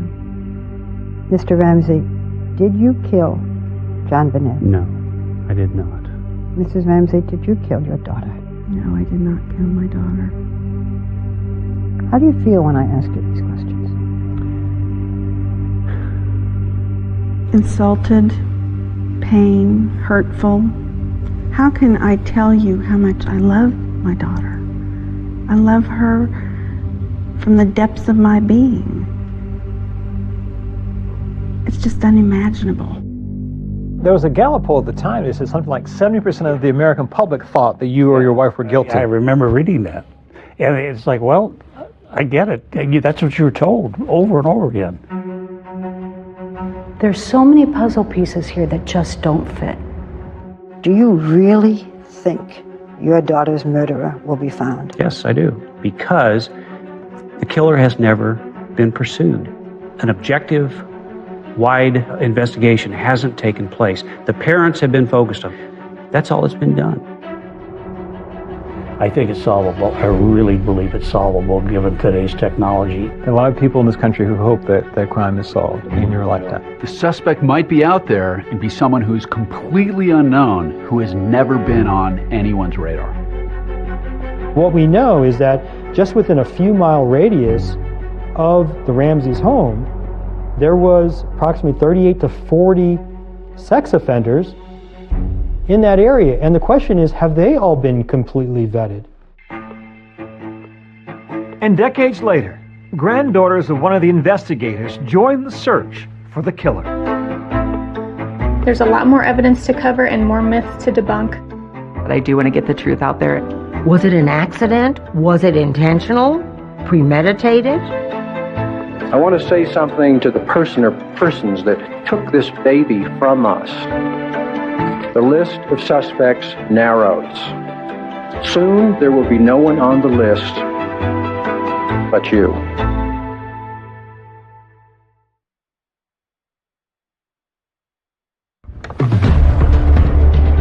Our killer is John Bonet. How many victims has he had in the past? And how many victims is he going to have in the future? Tonight, the new focus on one of the most haunting unsolved cases of the last 30 years.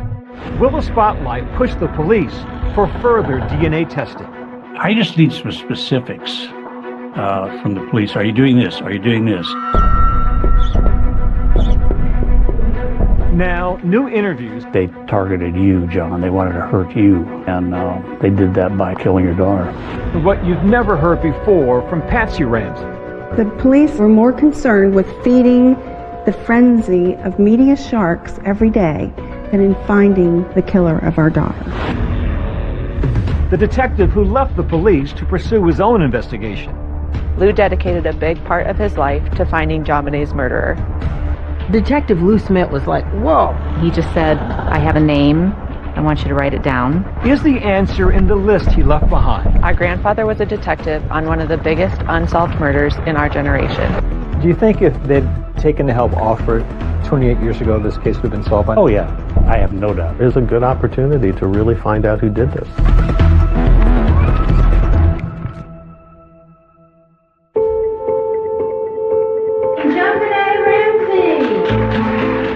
John Bonet was an entertainer. She would entertain at the drop of a hat. She loved to sing and dance and perform. It was a natural for her. I competed with John Bonet. She had all these wonderful costumes and outfits, and she had this presence. Third runner-up, John Bonet. It wasn't really a competition to her. It was more of like, this is fun, like let's go on stage and do that. My name is John Bonet Ramsey, and I'm 5.5. What is your favorite animal at the zoo? The monkeys, because they laugh and stuff and hang around. Today, John Bonet Ramsey would have been 34 years old. I was her age.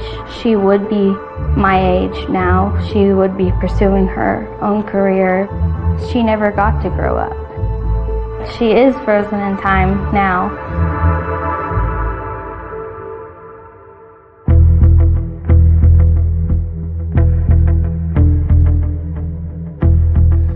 Well, the police were convinced pretty early on that Patsy and or John were involved. And you had a district attorney's office that was saying, not so fast. And that created enormous tension between the two. Did you hear anything yesterday? I think there are some new developments. Alex Hunter, the district attorney, wanted someone to come in with fresh eyes in this case and look at it from the perspective of a defense attorney. Who might have killed John Bonet as an intruder, not just the parents, but from the outside? Boulder DA Alex Hunter brought Lou Smith out of retirement to help solve the Ramsey case. One of the great challenges is to try to do the case right. And, I think we're making efforts to meet that challenge by involving people like Lou Smith. My name is Lou Smith. I'm a retired homicide detective from the Colorado Springs Police Department. Legendary guy. And he said, I follow the evidence. I have got to follow the evidence. Doesn't matter what my opinion is, what I might think, I follow the evidence. And he did. And that takes a lot of discipline. Smith had a history of closing cases. He had such tenacity. He was a bulldog. Once he got something in his mind, once he got the reins in his teeth, he was not letting go. Lou Smith was my father. He was just known as, the detective that solved cases. When he got to a murder scene, he spent time dictating everything he saw. Where the sun was in the sky, what the weather conditions were like, what the neighboring houses looked like. The legend of Lou Smith is now the stuff of podcasts with granddaughters Jessa and Lexi unspooling the crime for a new generation. He advocated for the victim and stood in their shoes. So that's why we've chosen The Victim's Shoes as our podcast name. Prior to this case, Lou Smith had investigated over 200 homicide cases that led to arrests and convictions. Lou dedicated a big part of his life to finding JonBenét's murderer. When he started his investigation, he felt like everybody else did, that it was probably one of the two parents. It seemed as though the parents were probably involved in it. I thought this would be a fairly easy case. I thought it would be a slam dunk. And I even remember talking to my daughter. I kind of joked with her, saying that, if somebody did get in the house, it must have been Santa Claus coming down the chimney. It was within a couple of days after my dad started on the investigation, when he had a chance to review pictures, the evidence, that he was already saying, I think that they need to look the other way. He was already noting in his journal that he felt that they needed to look at an intruder. Lou came up with the intruder theory. You can't think about that theory without associating it with Lou Smith. The first thing that stood out to him was an open window in the basement. There was a suitcase propped up against it. He didn't buy the Boulder Police Department's conclusion that no one could get in that basement window. He began to say maybe somebody did get into that house. And I'll show you how easily it can be done. So what did Lou Smith do? He went and climbed in the window himself with a camera rolling to prove that it could be done.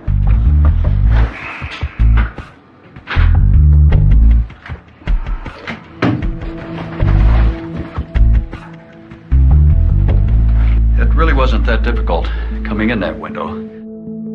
But is Smith's own theory compromised by the very crime scene photos he himself has studied?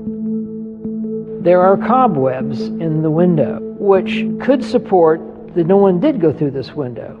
The big question is, could you have gotten through this window, this small window, without disturbing this cobweb? I think the answer to that is maybe. But the other important point is, how soon was this picture taken after JonBenet was killed? Because spiders can replicate webs very fast. Also found in the basement by JonBenet's body, a shoe print, a high-tech brand that did not match any of the shoes in the Ramsey's house. The investigators believe, and maybe rightly so, that that's the bad guy's footprint.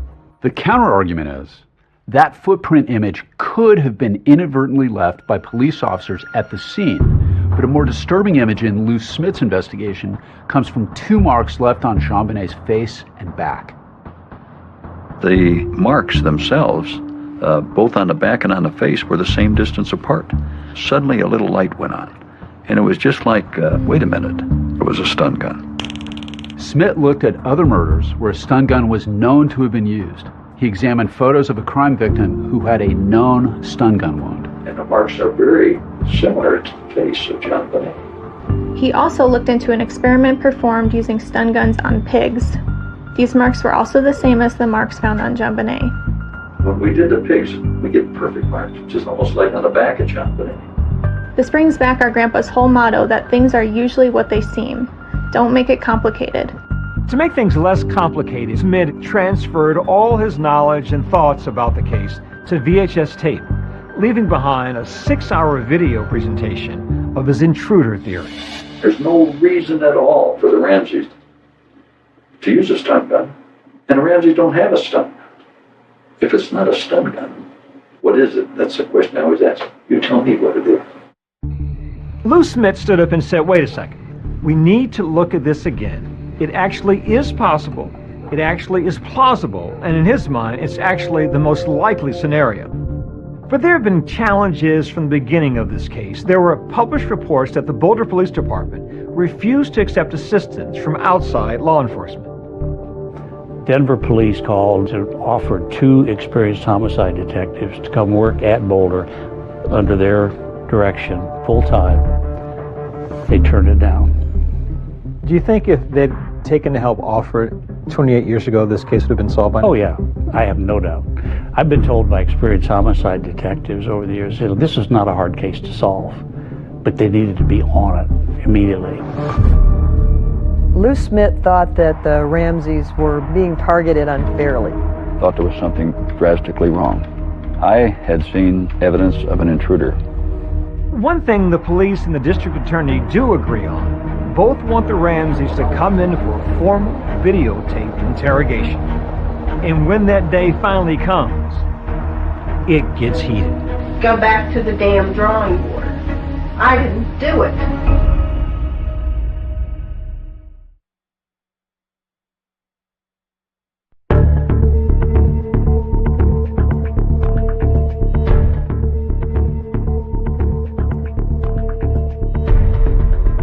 Within a few weeks of John Bonet's murder, police had an important clue.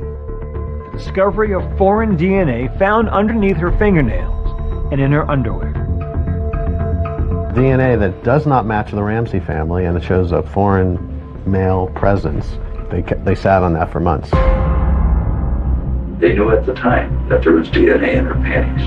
That it was mixed foreign DNA, and that it was not from Ramsey's DNA. Not Patsy's, not John's, and not Burke's.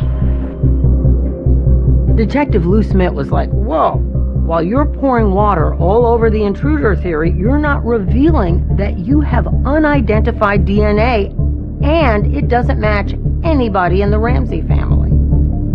Lou is just incensed that the focus is still being, well, it could be Patsy, maybe we need to get her to confess. The police had eventually interviewed the couple 4 months after Jean Bonet's death, but now authorities want the Ramseys to come in again for videotaped interrogation. There were months and months of negotiations. Things about whether they could be videotaped. What are the questions going to be? Should the Boulder police be a part of it? Because the Ramseys said, we don't trust the police. We don't want them there. Ultimately, the interrogation took place at a different police department, and the Boulder police had to watch it from another building.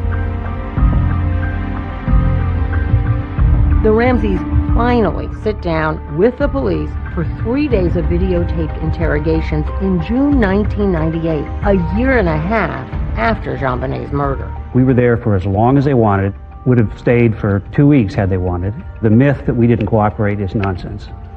When you were interrogated by the police, you were interrogated separately. Yes. Today is Wednesday, June the 24th, 1998. I'm president of the Broomfield Police Department. Tricia Ramsey. Tom Haney, who was one of the most respected homicide detectives out of Denver, was chosen to interview Patsy Ramsey. Patsy Ramsey had a year and a half to prepare. I knew that it was going to be tough to get a spontaneous response. Do you ever recall purchasing black duct tape like this? It seems like there can't be a house in the world that doesn't have duct tape because it repairs everything. Well, I never liked it because it's so gooey. Isn't it gooey? He started out softly and kindly and curious, and then he got pointed with his questions, and that made Patsy angry. If I told you right now that we have, in the process of being examined, trace evidence that appears to link you to the death of John Bonet, what would you tell me? That is totally impossible. Go retest. How is it impossible? I did not kill my child. I didn't have a thing to do with it. She said it was impossible that we had physical evidence linking her to the crime. I'm talking about scientific evidence. I don't give a flying flip how scientific it is. Go back to the damn drawing board. I didn't do it. John Ramsey didn't do it, and we didn't have a clue of anybody who did do it. I am so taken with her swagger. She just tells them, you know, you think you have some evidence on me? Well, you better look again. We love that child, okay? We're not involved. Read my lips. Let's find out who is. My life has been hell from that day forward. And I can't stand the thought of thinking that somebody's out here walking on the street. God knows they might do it again to some other child. You know, quit screwing around asking me about things that are ridiculous and let's find the person that did this. Patsy was feisty. She was combative, in stark contrast to John Ramsey, who was interrogated by Lou Smith. When Lou interviewed someone, he pried anything out of people just by being understanding and really listening. Now, John, I know this is touching right back on a very delicate spot. Was this tape wrapped around anywhere? Was it stuck down? It was very firm across her lips. Reached out, flipped the latch, opened the door, and knew immediately what I found. Okay, and you say immediately? There was a white blanket, and I just knew I found her. How were you standing with her? The interrogation tapes are intriguing to watch, as there's a lot of raw emotion shown by both John and Patsy Ramsey. But the bottom line is both John and Patsy deny that anyone in their family killed John Bonet, and there was nothing revealed that allowed for charges to be brought against them. And we want to do everything we can to help solve this case for you. My dad's conclusions after that interview were just firmed up his belief that the Ramseys had nothing to do with this murder. I'm not saying parents don't kill their kid. Parents do kill their children. So, but they're trying to say, Patsy, that their actions before, during, and after are all consistent with innocent people. You didn't do it. My dad started getting frustrated as time went on because he felt that the case against the Ramseys was being slanted where no other evidence was coming in. I thought there was something drastically wrong and that there was a gross injustice in this case. I had seen evidence of an intruder in the house that night. Lou Smith thought that the Ramseys were being targeted unfairly, and he didn't believe the police were listening to him. Smith so strongly disagrees with the prosecutor's focus on the Ramseys that he is resigning from the case, saying, "The case tells me John and Patsy Ramsey did not kill their daughter." He wrote a letter to Alex Hunter telling them that he couldn't be a part of the persecution of these people, is how he termed it. He wrote, "I intend to stand with this family and somehow help them through this and find the killer of their daughter." My dad may have resigned from the district attorney's office, but he never stopped work on the case. He walked in John Bonet's shoes, and he owed it to her, he felt, to continue his investigation. One thing Lou Smith fought to do was tell a grand jury his side of the story, the intruder theory. There were too many unanswered questions, in particular, that male DNA in John Bonet's underwear that didn't match anyone that they knew of. Who could it be?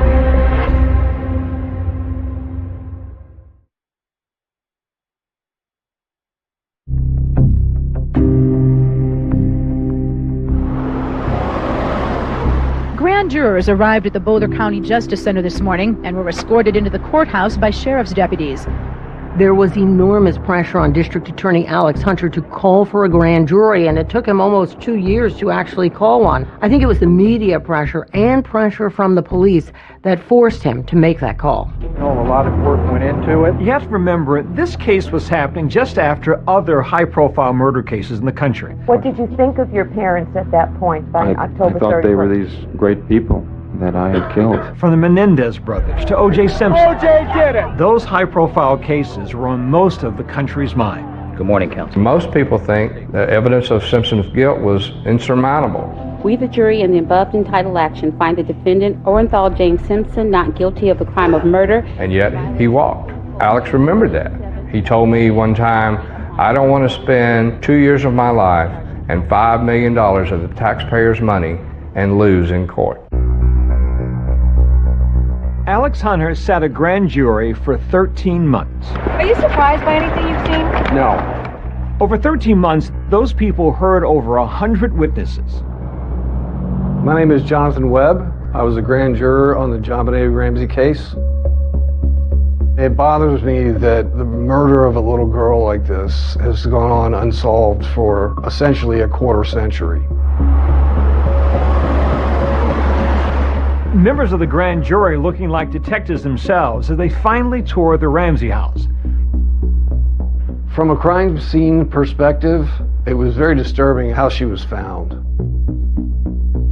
She's on a concrete floor, a garrote around her neck, and she's 6 years old.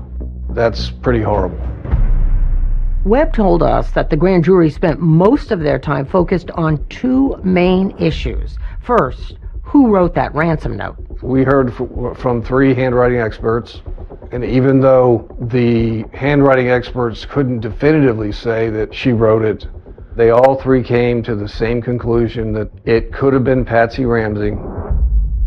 The Ramsey's defense team had their own experts who said that the comparison between the writing on the ransom note and Patsy's handwriting was not conclusive. And the grand jury believed that she wrote it. The second focus for the grand jury, according to Jonathan Webb, was the viability of the intruder theory. Smith actually presented his intruder theory to the grand jury. This is the very first photo taken of a training room basement window. The window is wide open. Now, if I was a detective, I'd have said, wow, this is entry. But the grand jury wasn't buying the intruder theory because of those cobwebs in the window. The intruder theory didn't make sense to the grand jury. The Boulder police had photographed cobwebs. So for someone to get through a small opening like that and not disturbing a cobweb would be remarkable. A grand jury doesn't decide guilt or innocence the way a regular jury does. The grand jury is only there to decide whether or not there's probable cause to charge the suspects with a crime. We were troubled by to what level of confidence do we need to have to vote to indict? And it's the preponderance of the evidence, which means greater than 50%. And soon after that, we voted to indict. The grand jury was looking at 2 specific accusations for the Ramseys: child abuse resulting in death and accessory to a crime.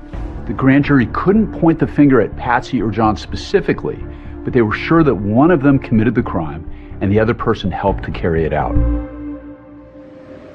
This is 7 News at 5. There is high anticipation in Boulder right now for a Ramsey decision, and we are about to hear an announcement from Boulder DA Alex Hunter. I and my prosecution task force believe we do not have sufficient evidence to warrant the filing of charges against anyone who has been investigated at this time. I was shocked. It's extremely unusual for a grand jury to vote to charge and the DA not charge. I think deciding not to prosecute the parents for homicide was the right decision. No matter what you believe about the case, it would have been very difficult to get a conviction. Thank you very much.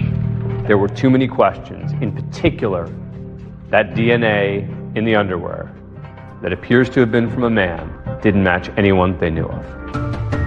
That's why Lou Smith continued investigating even after he resigned from the case. He had condensed everything he knew about every person of interest into a spreadsheet. It's like a PowerPoint on steroids. It detailed 887 names.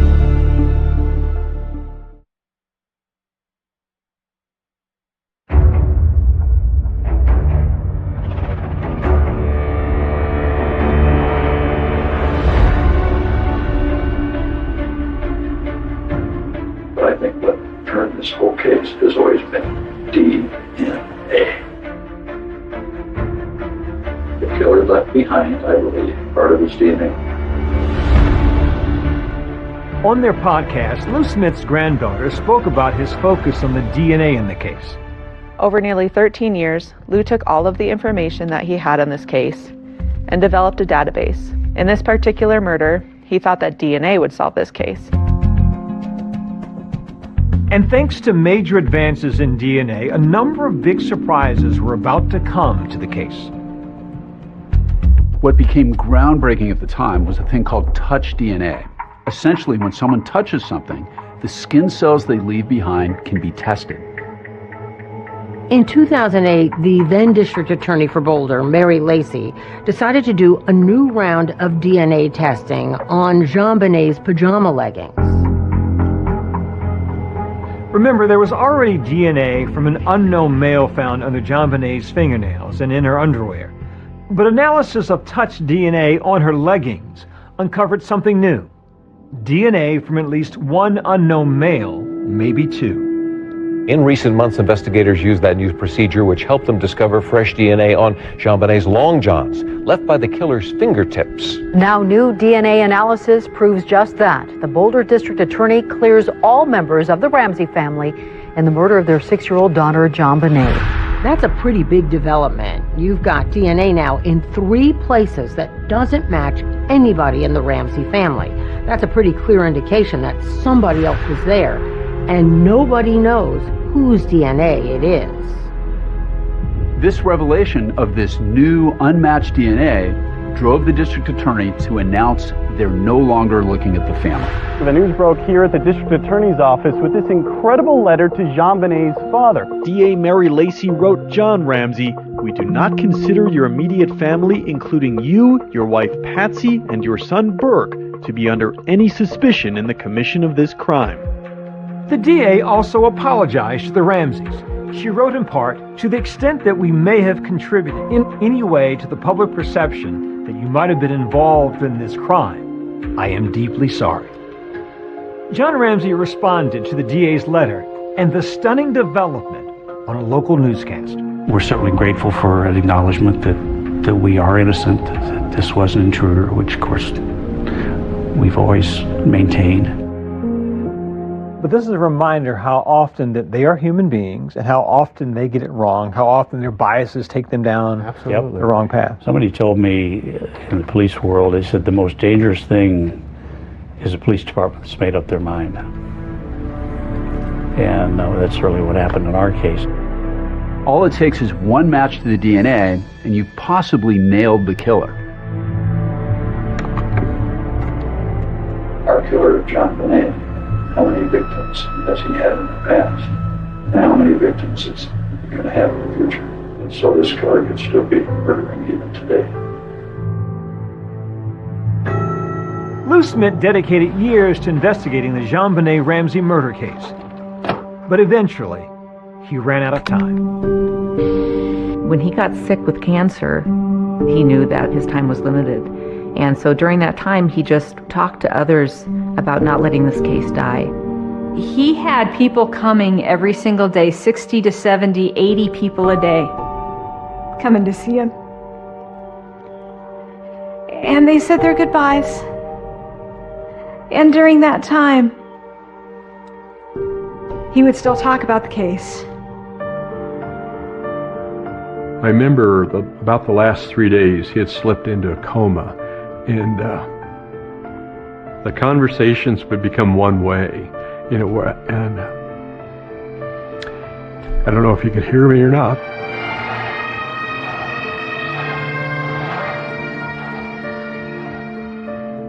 I'm John Ramsey. I had the opportunity to visit Lou a week before he died. Remarkably, during that time together, Lou talked a lot about the case. He hadn't given up. He never gave up. Lou Smith's legacy lives on, and his tenacity to solve this case was passed on to his daughter, Cindy Mara. And he just said, I have a name. I want you to write it down.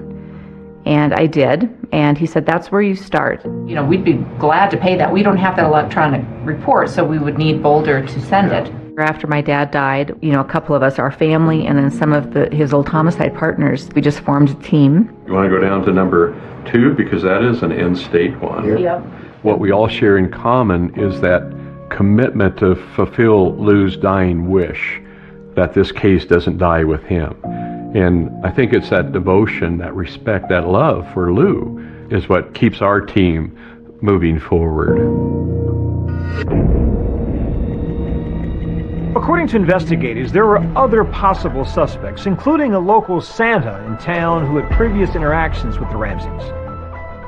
There's no way in the world that I could be involved in the death of this little girl. I adored her. But there's another man who comes forward and claims he's responsible for JonBenet's murder. I love JonBenet, but died accidentally.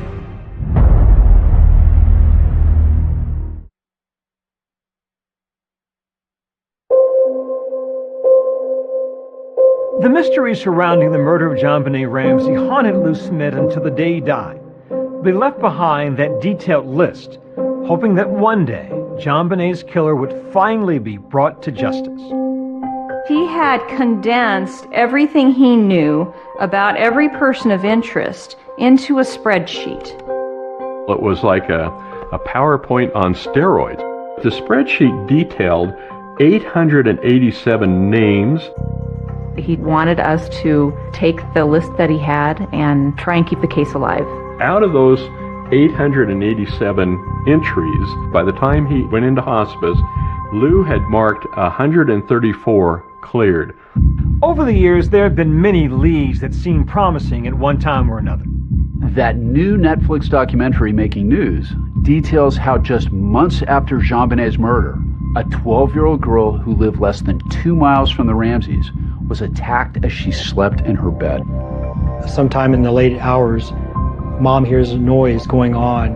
And there was in fact an intruder in her daughter's bedroom preparing to molest her. That person has never been identified. That girl had attended the same dance studio as JonBenet. Are the two cases connected? I don't know. Boulder police said that while the two cases had some similarities, they found no definitive connection. In the search for the killer, investigators chased down countless leads, including a local transient.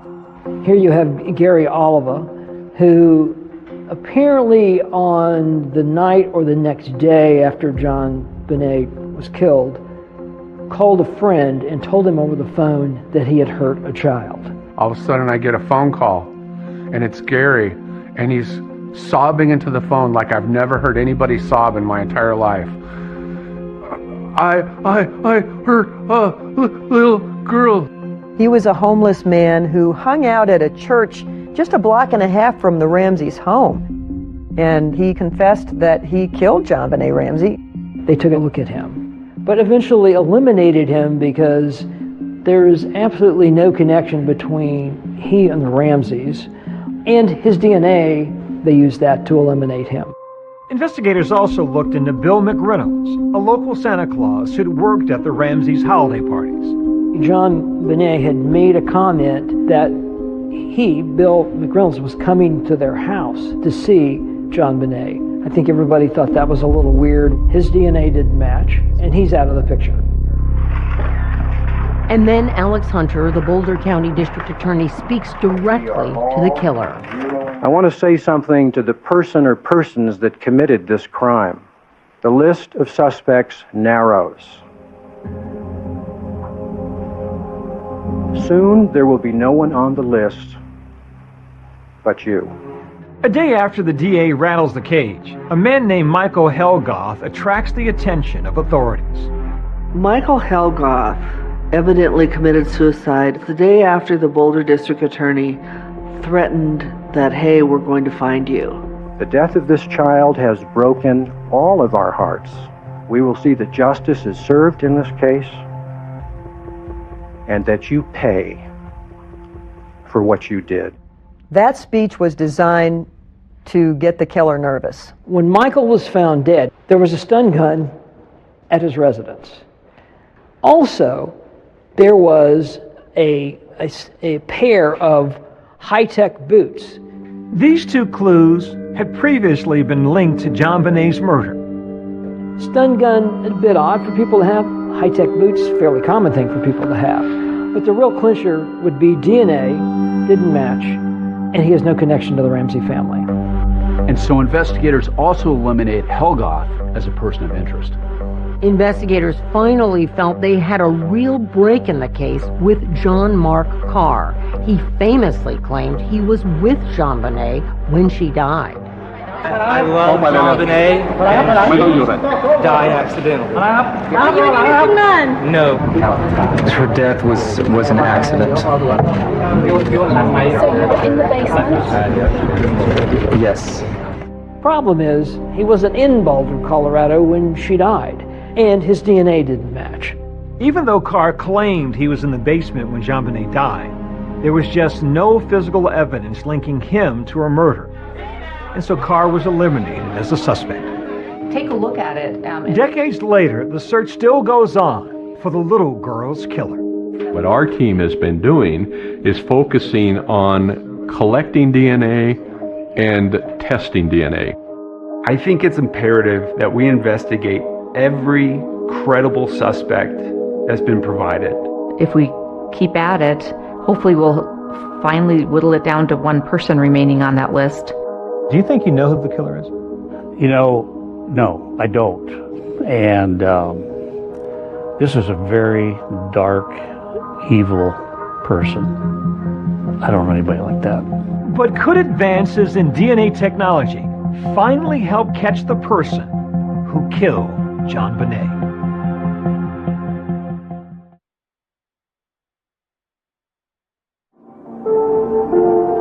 The JonBenet Ramsey case is just as mysterious today as it was in 1996, when her devastated parents were left with tiny mementos from their daughter to hold on to. It makes me sad that there were happy little hands in this club. Now they're gone. So the memories bring tears to your eyes, but you're also a little more at peace? I don't know. I don't think I will be at peace until we find out who did this.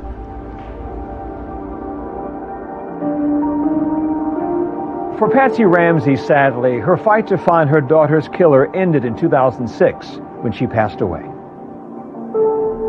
Patsy died of ovarian cancer. Yes. Went through all of that without knowing that she'd been cleared. That's correct. She was buried next to JonBenet in Marietta, Georgia. But the search for justice continues. I think it's even more mysterious now to some degree because who the heck was in that house? How'd they get in? Why'd they target her? Lou Smith's family, dedicated to keeping the case moving forward, continues to work on whittling down a list they presented to law enforcement in 2020. And what we presented was a confidential list of our top 20 people of interest and the list of the 8 people of interest that our team had eliminated through DNA analysis. The technology has just advanced so tremendously. JonBenet's blood was mixed with unknown male DNA in her underpants, and we need to separate out those two profiles, which can be done now, and use genealogical DNA, which has been a huge tool in solving cold cases recently. That technique has solved some old, dead cold cases. That's what we're asking the police to do. Well, DNA science has progressed significantly since the early years of the JonBenet investigation, and investigators can now work with smaller, mixed, and degraded samples. There are still significant hurdles. What will be your message to the Boulder Police Department today? Look, just tell us, are you using one of these very cutting-edge labs to do additional DNA testing? If you are doing additional DNA testing, that's all I need to know. According to the Boulder PD, investigators are utilizing outside labs and experts in the latest technology. Our collaboration also includes the Colorado Cold Case Review Team, which is a panel of outside experts brought together in December of 2023 to review this case. Our department has had ongoing conversations with JonBenet's family, the last of which occurred in mid-2024. Our goal is to find JonBenet Ramsey's killer. Our commitment to that has never wavered. The family has not lost the will to fight in the will to find the killer. If we can find the killer, then the next generation doesn't have to live with that trauma and the unknown and the speculation. If we leverage the evidence, we follow the facts, we will find this killer.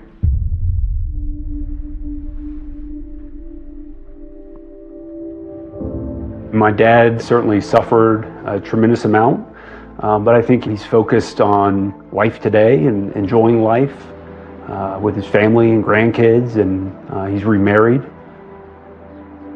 But he says he's still always thinking of JonBenet, trying to focus on the positive of this beautiful little girl who will always be forever young. She knew she was loved. I mean, we told her that every day. Somebody asked me once, what would you say to JonBenet if you could? I would tell her, I'm sorry, I didn't protect you. You know, I had JonBenet bless my life for 6 years. And she really was a blessing. The Boulder DA tells 2020 that the office is continuing to work with federal, state, and local agencies to make progress on this tragic case. And David, Lou Smith's family says they're determined to continue making their way through that list. We're going to stay on this story. That's our program for tonight. I'm Deborah Roberts. And I'm David Muir from all of us here at 2020 and ABC News. Good night.